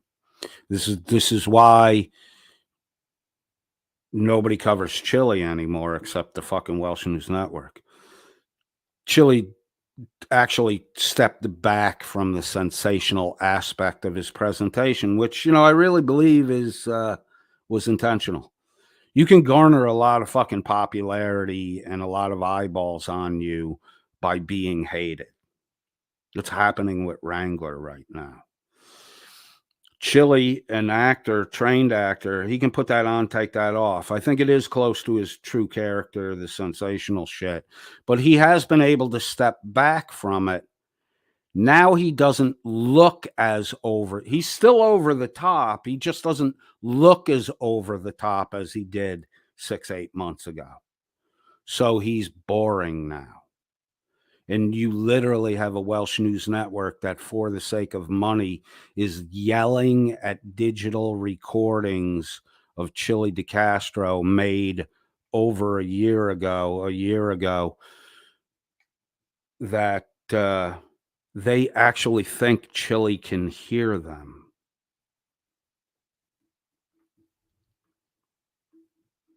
Hold on, Misty-eyed girl just said I was scared. Misty-eyed girl says, at codedfriend.001, you just scared the crap out of my puppy. Oh, okay. What kind of puppy? I'm sorry for your puppy. Give him an extra treat for me later. Tell him it was from Coded. Boiler Room writes on. Definitely top 10. The scene with, I forget what the actor's name is, where he's sitting in the kitchen and the person calls and trying to sell him a fucking newspaper subscription, and he listens to the spiel and he goes, that's it? That's all you got? And then he kind of walks him through how he should be doing it. I love that fucking scene because it gets that shit gets in your head. You're in your kitchen thinking that fucking way. It's there all the time. It's hard to let go of it, or at least it was for me.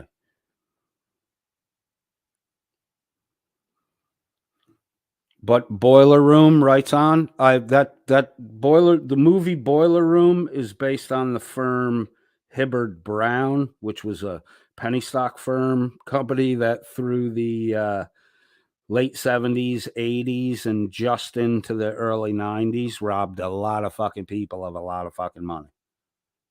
Doing the same thing, the cross-booking shit that I explained. I have 2 buddies from college who worked at that firm, Hibbard Brown. The fucking stories they could tell you.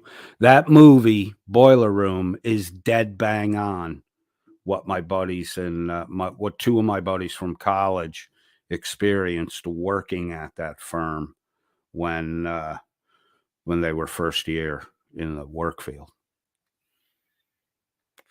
Both got out and went on to better things, but they Hibbard Brown was literally the fucking lowest tier penny fucking stock churn and burn firm that probably ever existed.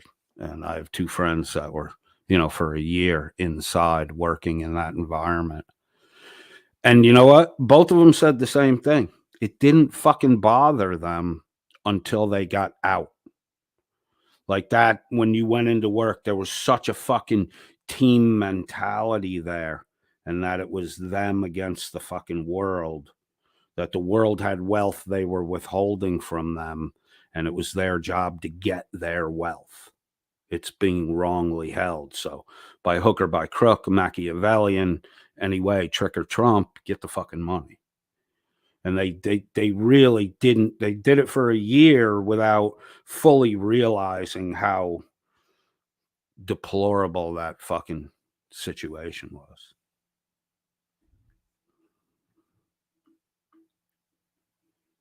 Yeah, that's the dude's name, Giovanni Ribisi. Man, he can play a dark, brooding character very well.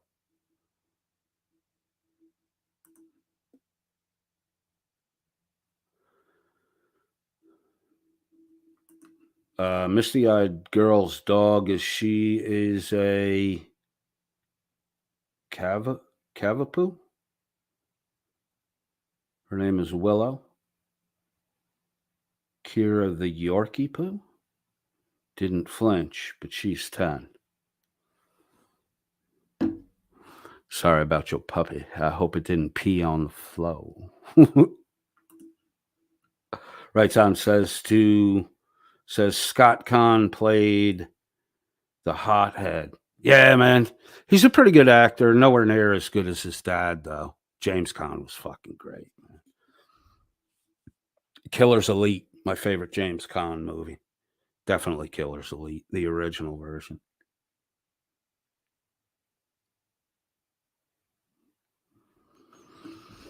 Yeah, let me get this played up. I got to get out of here in a minute. I got to work tonight.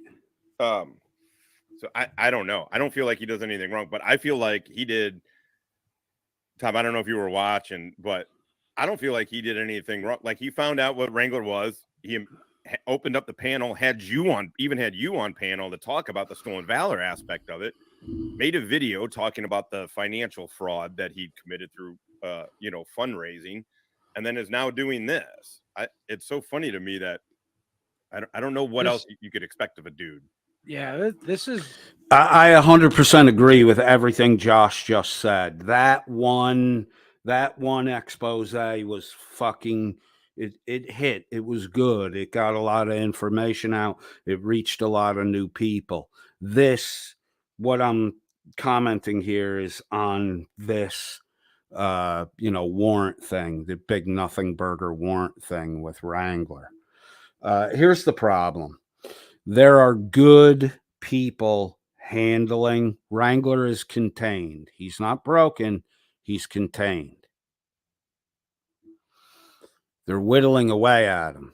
And sometimes they're doing a real good fucking job clearing shit out of the way. Removing material, wasting his resources, burning his contacts, but helping people see the fucking truth. There's a group that's already doing this, and to come along with such a the whole fucking warrant thing. I mean, if Frauditer Troll that's the other thing with these phone conversations. They're carefully displayed so that you don't know that the warrant is for unpaid court fees, which would have been, this would have been my line of questioning. Sheriff's Department, do you have a warrant, an active warrant for Michael William Kaiser? Hold on, coded friend. Give us a minute. Yes, coded friend, we do have an active warrant for Michael William Kaiser. Sheriff's Department, Michael William Kaiser is a suspect in a capital murder case. Does this warrant have anything to do with that capital murder case? No, coded friend .001, it does not. Well, Sheriff's Department, what is the warrant in connection to? Ah, I see. Unpaid court fees. Okay, thank you. It's one fucking conversation, dude. You don't have to make 4 or 5 fucking calls. You don't have to piss people off to the point where they're fucking hanging up on you because you've called so many times they're recognizing your voice. Because you're making these calls, wasting fucking time and resources to get content for your fucking YouTube channel. And you're intentionally concealing the fact that the warrant is for unpaid court fees, because no one would have fucking showed up if you had given out that piece of truth. So this whole fucking broadcast that Frauditer Troll did had to carefully circumnavigate that the warrant is only for unpaid court fees and that the warrant's paid off.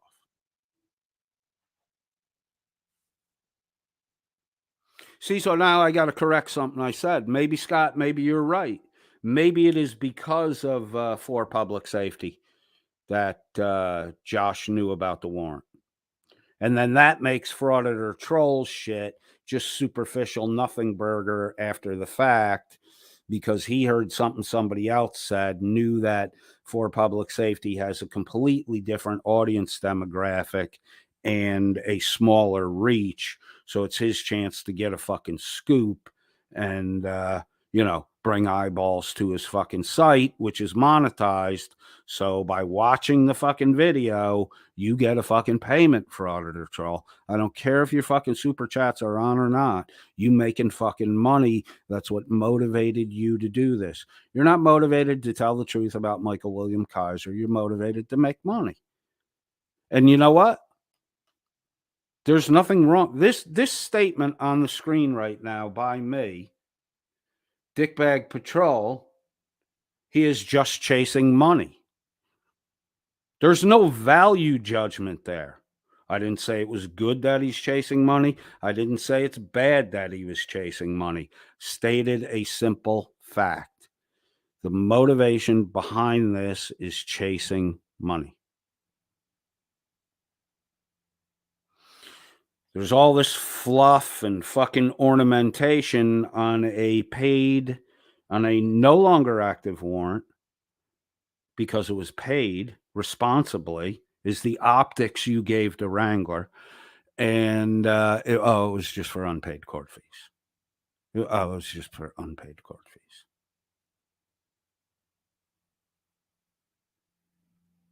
That's the problem, is the dust cloud of fucking nonsense that got kicked up over a non-fucking event.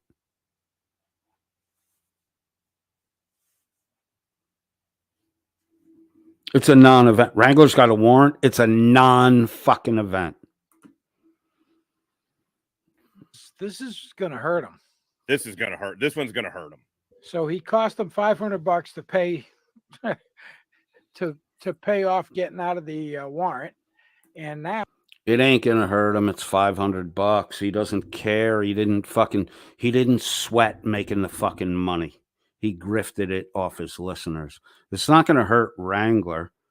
It's gonna hurt his listeners more, because the beggary's gonna have to go up now, because the 500's, in Wrangler's mind, the 500 has to be recovered. It would have been better to alert the fucking police and have had the guy arrested.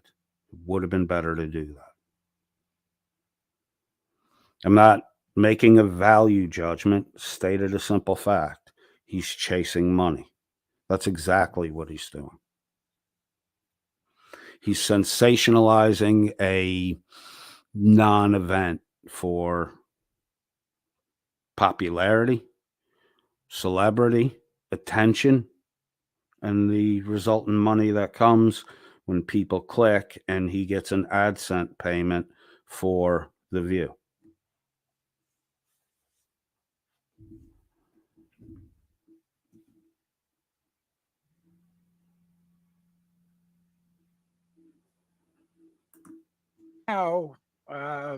Yeah. Now he's gonna fucking drag him. Now he's gonna drag the shit out of him. Yeah, it's I'm gonna have to watch the YouTube stats, because there's gonna be a big dip.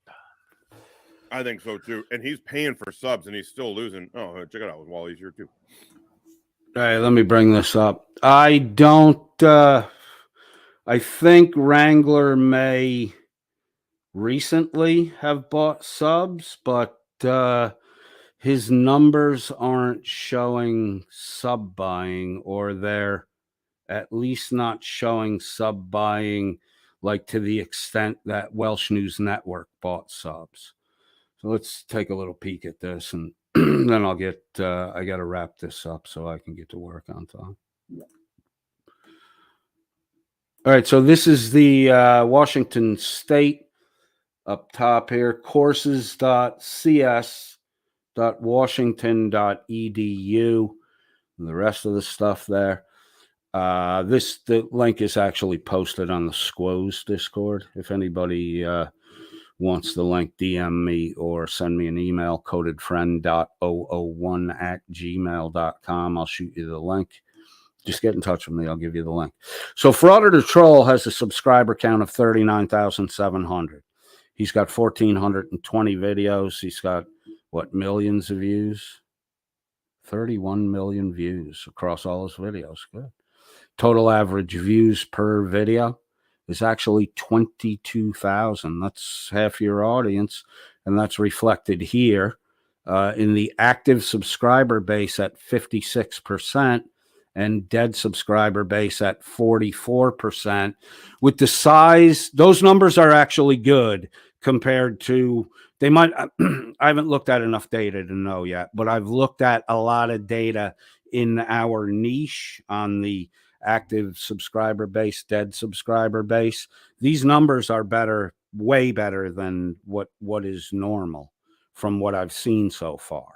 And again, I'm saying I doubt I've seen a large enough sample size to say conclusively that 56% active subscriber base is good. I think it's good from what I've seen so far. Also, for the subscriber count that he has, the number's good. The only way I would say the number's weak is like, I'm pretty sure Team Skeptic is in the same range, 56%, 44%. But Skeptic went from being a flat earther to a anti-chili guy, and then now he's mainly doing, like court proceeding highlights of people getting crazy. So he's had 3 distinct market audiences. And when you change those, you're going to lose subscribers. They don't unsubscribe. They're just like, fuck, man, I wanted flat earth shit. Who's this fucking Chili DeCastro guy? Fuck this shit. First Amendment shit. I want flat earth. And then they go find somebody else. They don't unsub. That's so I think a good channel over time and as they grow, especially if they have a topical coverage change, they're going to their active subscriber base is going to decrease and their dead subscriber base is going to increase a bit. And until the point where it normalizes right, around this range where Frauditor Troll is. So we go down to Frauditor Wrangler, right? He's buying subs, blah, blah, blah. He's got a subscriber count 5 times, 1/5 of fucking Frauditor Troll at 4,000. Actually, no, 2.5%. He's got way less videos, 540, way less total fucking views. This is 22K total average views. So he's got a significantly lower total average views. But look here, his subscriber base is 75% active. That's not failing. That's actually good. Look here at the Welsh News Network, who just went through a tremendous increase in subscriber growth just a month ago.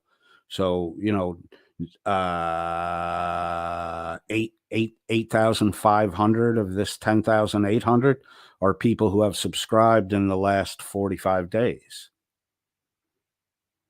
Yet 92% of Dan's subscriber base is fucking dead. Only 8% of this 10,000 subscribers is active. This 8,500 of this 10,000 is less than 45 days old, and they're not fucking watching. 8% active subscriber base, 92% dead. Frauditor Troll is 44% dead. Wrangler is 25% dead in his subscriber base. So Wrangler these numbers might actually be helped by people unsubscribing, because I think in the case of Frauditor Wrangler, you do have people actively unsubscribing. But if they were actively unsubscribing and he was buying subs, like people say, this active dead subscriber base these numbers would be different. They would be more like Dan is the Welsh News Network is now a classic case of verifiable numbers for, in fact, I should screenshot this, verifiable numbers for cheaters, sub buyers, cheaters. This is what a bought sub account looks like. 92% dead, 8% active.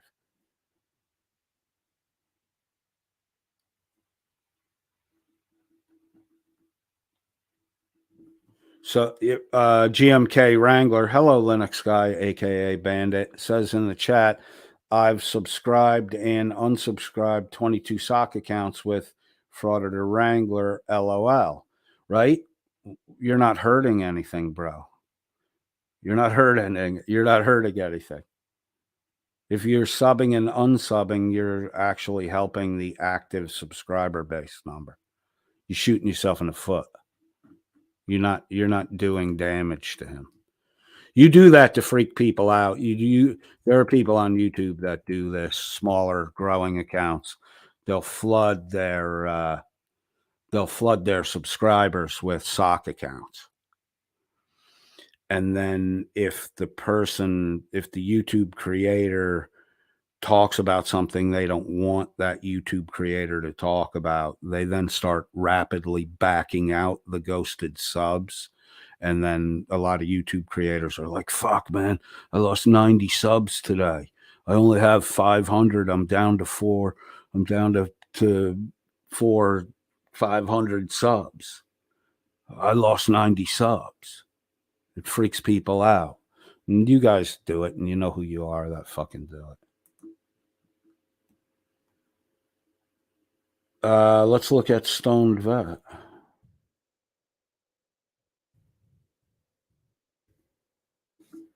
Because Stoned Vet's got an active subscriber base at only 27%. Stoned Vet's got a dead subscriber base at 73%. And that may have been a lot of people that I think a big contributor to Stoned Vet's dead subscriber base is he had some overlap. He had a decent amount of overlap with the Blue Bacon crowd. And when he went after Blue Bacon, they didn't unsub. They just stopped coming around to his platform. And then he kind of went through a rebuilding period, and he got himself doing good. Codedfriend.001 is still right around the same place we were when we reported us last time.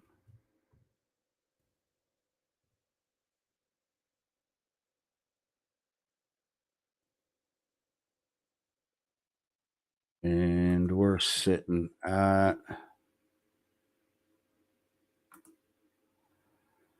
702 subs, 122 video count, 91,573 total views.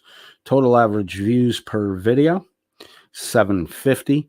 We have an active subscriber base of 106% and a dead subscriber base -6. There's actually life in our dead subscriber base. It's a negative number. Negative dead is alive. So, the whole idea here was to attempt to promote awareness of the impact that money chasing is having on content creation and the quality and type of content creation.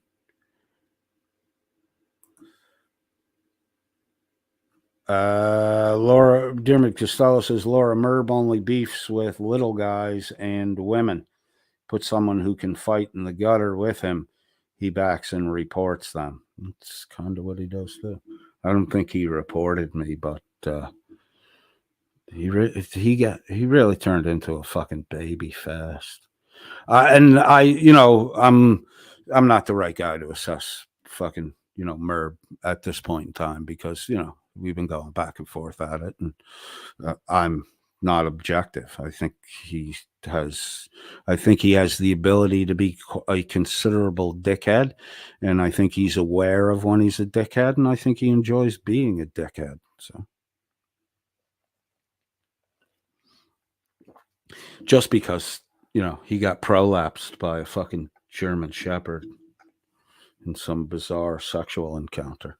Like, that's his own business. I'm not even going to talk about that. Laura Rader says, I'm telling you, Rebel, beefing streams with the kickoff game in place is the way to big money on these tribal YouTube. Yeah. Being the guy that kicked it off, launched it. Here, let me tell you what I think I might have talked about it before, but I'll tell you. Hold on, Laura Rader's got a comment here. Apparently, Merb blocked and reported Dearmid for bullying.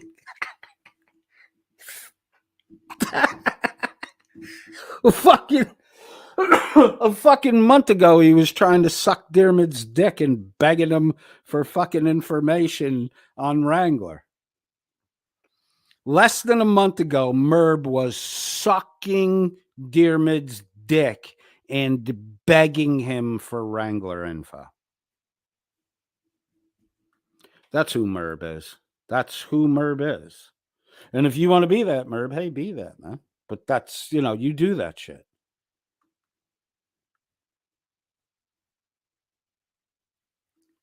Laura Rader says, Dearmid, you were just way too much man for Merb. Yep.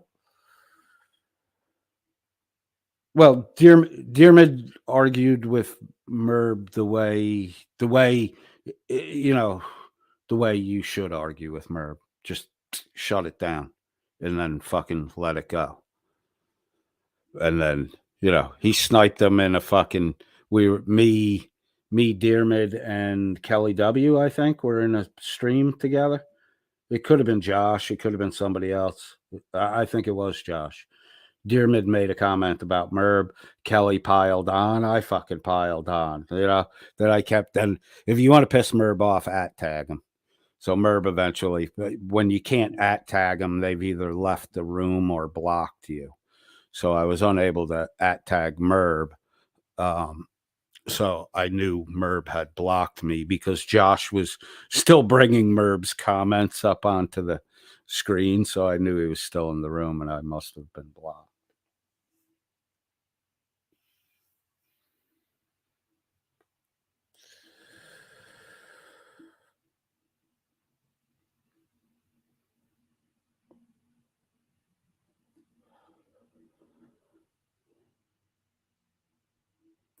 Laura Rader says,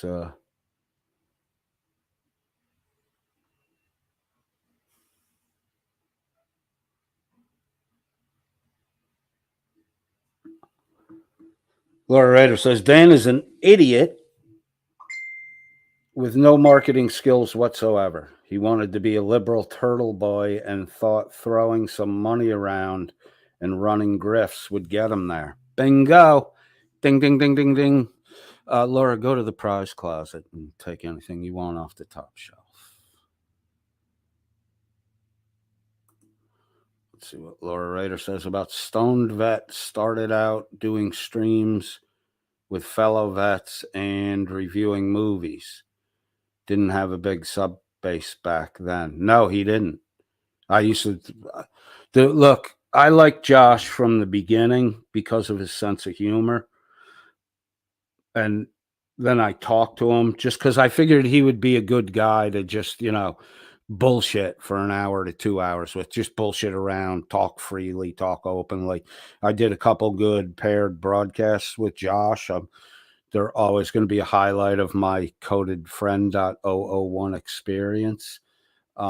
He did start out small, and I knew from the first time Josh and I talked together, shooting the shit back and forth on YouTube, that once he settled in and found his groove, he was, you know, going to get big. Oh, Josh, in case you listen to this, it'll save me from typing a message to you. I have on a couple occasions the money. I always hear the money shit. Whatever happens, I hear the fucking money shit. On several occasions, you said you were worried that you would receive too much from YouTube and it would affect your Social Security. Josh, do me a favor. because if you keep doing what you're doing and developing, like your presentation, I feel like I'm still in the fucking Stone Age when I'm watching your shit now, that fucking AI, logic connection chart that Wally brought up, that he was able to he had it zoomed down so small it looked like a fractal. And then as he brought it out big, you could see the wealth of fucking information that was there. It was pretty fucking impressive. I'm glad there are guys like Wally doing that shit, because I'm not doing that shit. That's exactly what my fucking head looks like. That's exactly what Wally showed is exactly what I visualize in my head. I don't want to do it in a digital environment, because for some reason then it divorces me from it. Like I would rather write. I still would, I'm old school. I'd rather write on fucking paper. I didn't have a fucking cell phone till the 1990s. If it was up to me, I would write this shit out on paper, which I do. I mean, I fucking write on everything. My hand, fucking envelopes, fucking napkins. I write on everything still. And I have a cell phone. I could just talk the fucking message into it. But to cement it in my mind, I have to physically write it out. This is how I learned Latin and Greek in summer sessions in college, where you took a whole fucking semester in a month. I would have to go home every day. Latin class. Bonus, bonorum, bonare. Pido ace, pido ain, pido etia. There's 6 case declinations for everything. And you got to know them. Pi Dao is to teach. Pi Dao ace is, I believe, I don't even know if I remember it right anymore, is he or she teaches. So the root word stays the same. It's the ending. It's the suffix that indicates who the teacher is. It's encapsulated in the word itself.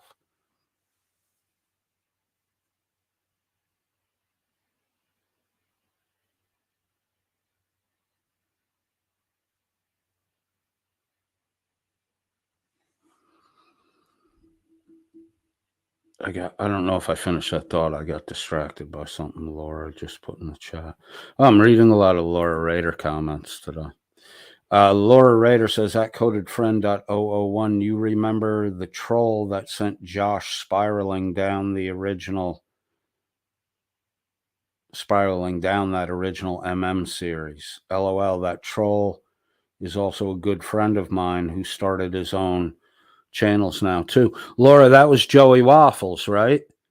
Because he really had well, Josh has said it. He really got in Josh's fucking head.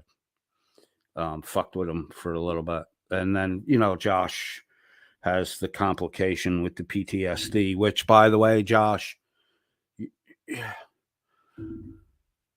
talk about it like you did before. I'm not criticizing you. I think it's helped you understand, and I think it helps your audience understand. And when you say shit like, I'll fight a motherfucking chat room, I know you will. So, yeah, your friend Joey Waffles, I think Josh overestimated any trolling capabilities I had at the time, but Josh did think that I was Joey Waffles for a while.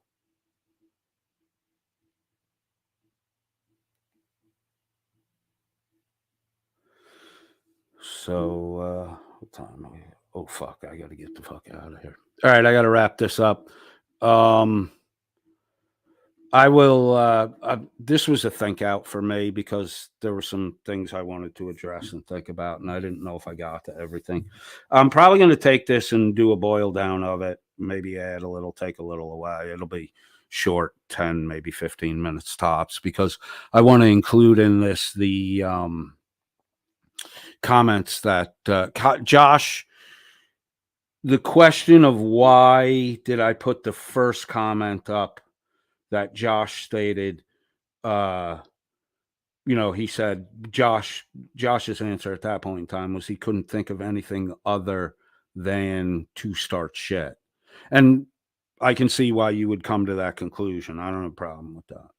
Promote awareness is more where I was going. We have to start becoming conscious again of the impact money is having on the truth value of statements and events.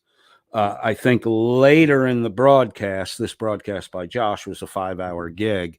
Later in the broadcast, Josh did, I think, unknowingly answer the question he had originally asked of me on his own, in his own words. And I need to find it again and look at it again so I can make sure that the connection I think is there. So I'll do a little production piece on that. Fraud or the Troll, if I offended you, I apologize. I don't know a whole lot about you. What's been reported to me isn't, the greatest stuff. So, nothing crazy, criminal, bad, just the old.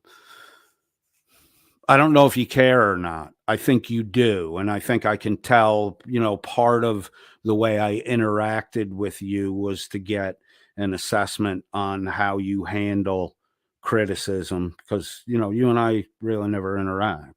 So I wanted to assess how you handle criticism before I get, and this is not a threat, before I get critical with you. It's not a threat. I'm not saying I'm going to do it. Don't take it negatively. My thought patterns are overwhelmingly critical. Like I know my wife is on the other side of the equation. That's why my wife and I fit together so well. Hey, here's the thing about partnerships too, while we're talking about this, Fraud or the Troll. This is very important. You're bringing guests and shit up on your panel and you're acting like you have no responsibility for promoting someone who turns out to be a blatant stolen valor candidate and the prime suspect in the capital fucking murder.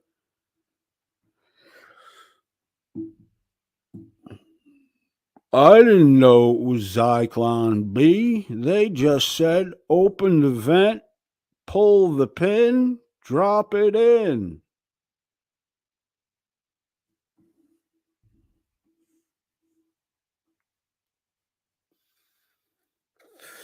Hello, baby. Apparently, Dermot says I have to start again because you're here. I am already past my motherfucking limit here. And this is around stoned vet time, right? I don't want to step on stoned vet time mostly because I'm really enjoying what's going on at Stoned Vet right now. I really, really, really enjoy being there. Most of the time I sit back. I don't participate much in the side chat. I have, I did use Josh's side chat to get some digs in on Shuggy and, Merb. But what the fuck, Merb? Merb. If you're going to bust Shiz's balls. Get some new fucking material, man. The filter thing, blah, blah, blah. You'd fuck shiz filtered, but unfiltered. Dude, it's the same fucking thing every fucking time with you. Right? Dog, you're behaving like a fucking dog again. Oh, little, I'm walking around the neighborhood. Oh, there's my phone pole. I need to piss on that. You get why I use that fucking metaphor? Every time you run across shiz, you piss the same way you fucking pissed the other night with Josh. The filter, the physical looks. You look like the Merb. You look like the Rip Van Winkle version of the Hawaiian Punch mascot. And you're talking about how other people fucking look? Please there, Rippy Van Winkle. Mr. Van Wink, Mr. Wannabe Twink. All right, we should stop on that. Hello, baby. It's good to. Hello, baby. So, oh, she has comments about Merb. I think Merb is in love with Shiz secretly. Hello, baby. A lot of people are coming to that conclusion. I'm kind of seeing glimpses in Merb's public display personality that I don't know. I think when it comes to interpersonal relationships, there was an event at 14 or 15 years of age that stunted Merb's maturation in interpersonal dynamics.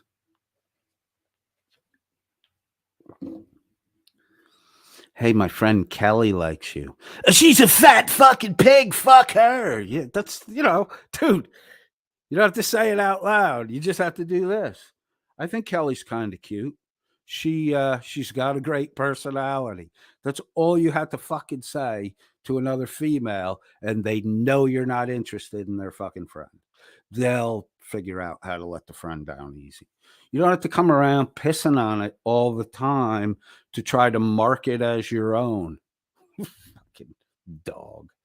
Behave like a fucking dog. Wally says, I'd love a battle of Rip Van Winkle. I'd love a bottle of Rip Van Winkle. I got to get I need donations for fucking glasses, Wally. Wally says, I'd love a bottle of Rip Van Winkle.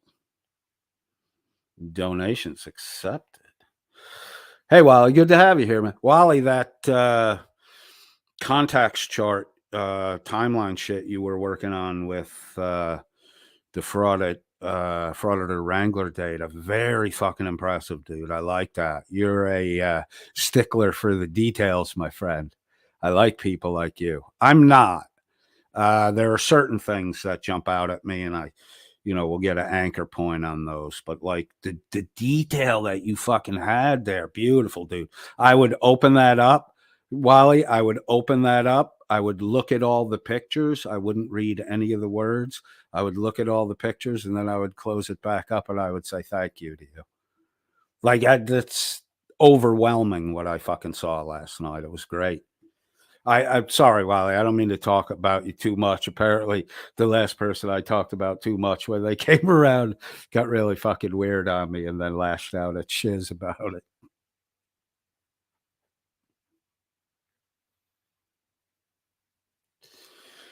So the takeaway for today is, folks, we really, really, really need to take a look at the impact that the throw money people who are doing it to get attention for themselves. It's funny because I work a lot of nightclubs, and I have one nightclub that's a gentleman's club that's nationally fucking known. With the super chat thing just fucking makes me feel like it's strippers on a pole time. All right, get all the strippers up on stage. Genesis, Origin, Miss Congeniality, Chicken Legs. Get them all up on the stage. Get on a pole, girls. Everybody pick your favorite. And then it's just money shower. Look, Gia. Who are some of the other money throwers? Mrs. Big Cat was one for a while with the Wrangler thing. I don't know much about her. I just know her through the fucking money throw at Wrangler. These people who just throw money around are doing it to, get attention for themselves. Neither Allure nor Tattletale. Tattletale's nationally recognized. Allure's not nationally recognized.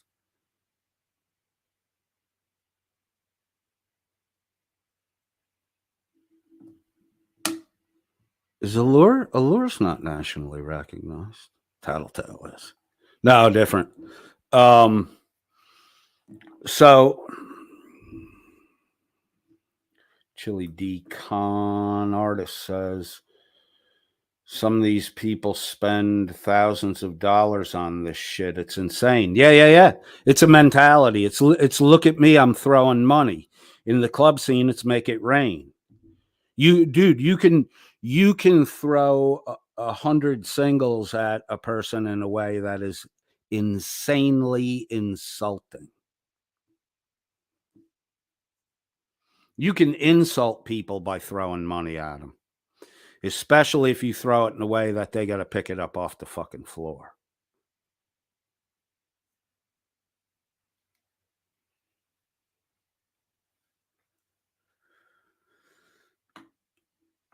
Wally says, look up Copper Fox, Sperryville, VA. That and Mitchers are my go-tos.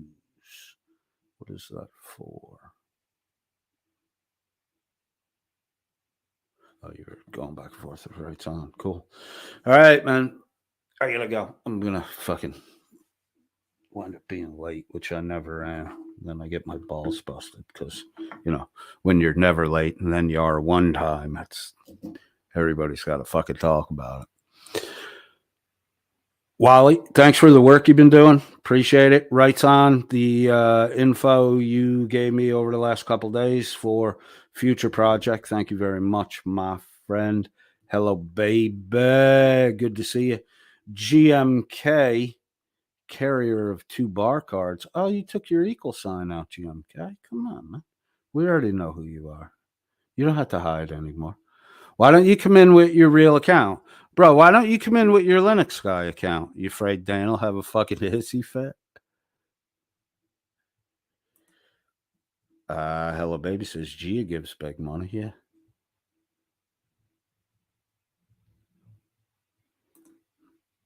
Wally says, I appreciate the vote of confidence. Thank you. I don't think you really need the vote of confidence from me. You have a, Wally, you guys with Stone Vet, Master Sergeant retired, Shiz. You got a really good group there. You got a really good group of people right there. I honestly hope Shiz settles in with that group and finds a good home there, because I think she has a lot of interpersonal and contact development skills that need a place and a reason for, and they will really blossom to the point where they pay off some really good fruits. Yeah, you got a good squad over there, bro.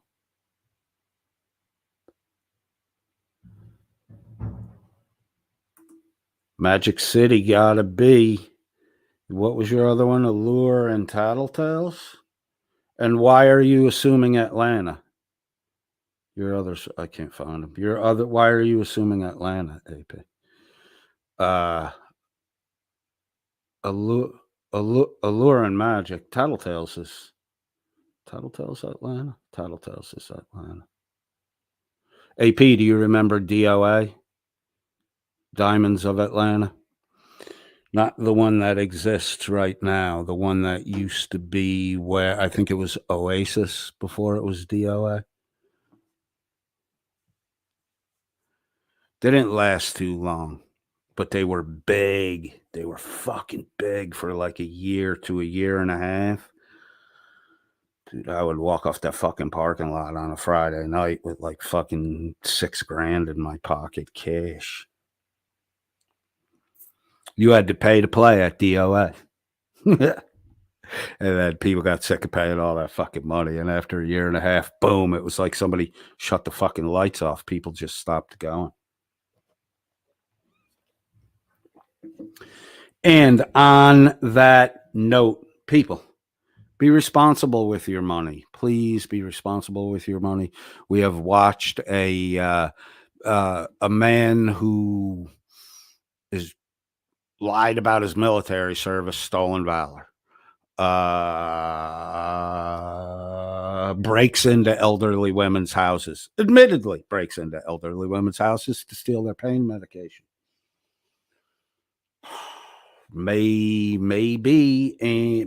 actually be, and definitely is the only living candidate for suspicion. Michael William Kaiser, responsible for the death of Donald Atwater Cameron. A lot of you people are throwing fucking money at him.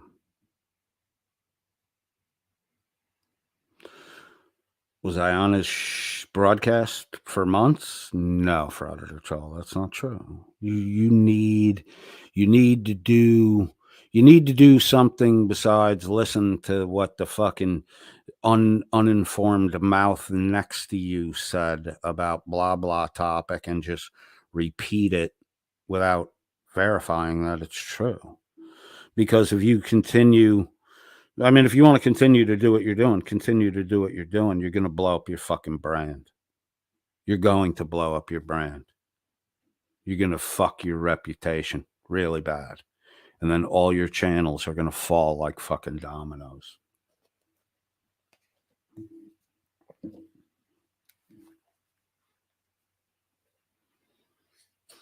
Do you think when I'm done with figuring out how to prevent a YouTube channel from growing, do you think I'll be able to grow a YouTube channel better in the top 10%? Think about that.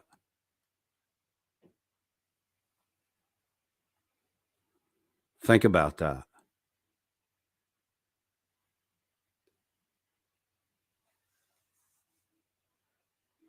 I mean, grow it in a way that's beneficial, not just add fucking drony subscribers. So I can say I have 100,000 subscribers, but it's 99% dead. What fucking good is it? I mean, if you made $1 million this year, right, and it cost you $1,001 to make that $1 million, because Dan's still Welsh News Network, Dan is still paying in way the fuck more than he's been able to grift out. So you can show, hey, here are all my paychecks. I made $1 million last year, but the cost of making that million was $1,001. You're not a fucking millionaire. The reality is you're in the hole a buck. If I made $1,000 with $10 worth of expenses and pocketed $990, sub count doesn't mean shit. It doesn't mean shit. You focused on the wrong fucking variables and you're trying to grow a thing that's not necessarily beneficial for you. It's all numbers here. It's all fucking numbers. All the payouts, the money, all that shit is based on numbers. All these numbers are being collected. When do you think that YouTube will figure out that it's better to sell advertising, regardless of the number of subscribers? It's better to place the advertising on platforms that have an active subscriber base over 75%. Because if I'm trying to market a platform to sell advertising, which is what YouTube is, what I want to do is prove that the advertisements are being seen. How do you do that? The simplest thing for me to do is, wait, this huge channel has only 8% of this number is going to see the video, but over here, his whole subscriber base and 25% more is going to see the ad.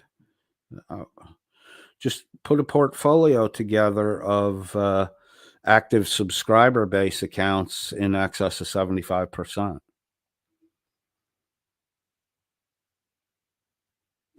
Because that's where people are showing up. Welsh News Network, people aren't showing up there. It's all fucking Schmokey Mirrors.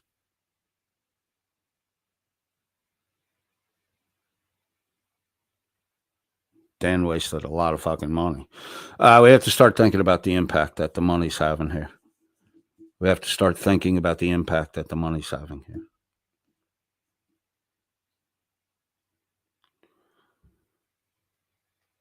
And remember, no matter how many subscribers you buy, money, my friend, cannot buy you love. When you really think about it, a bought subscription to a YouTube account is the same thing as a fucking blow up doll. You just splunking in a fucking plastic hole. On that note, everybody have a good fucking day.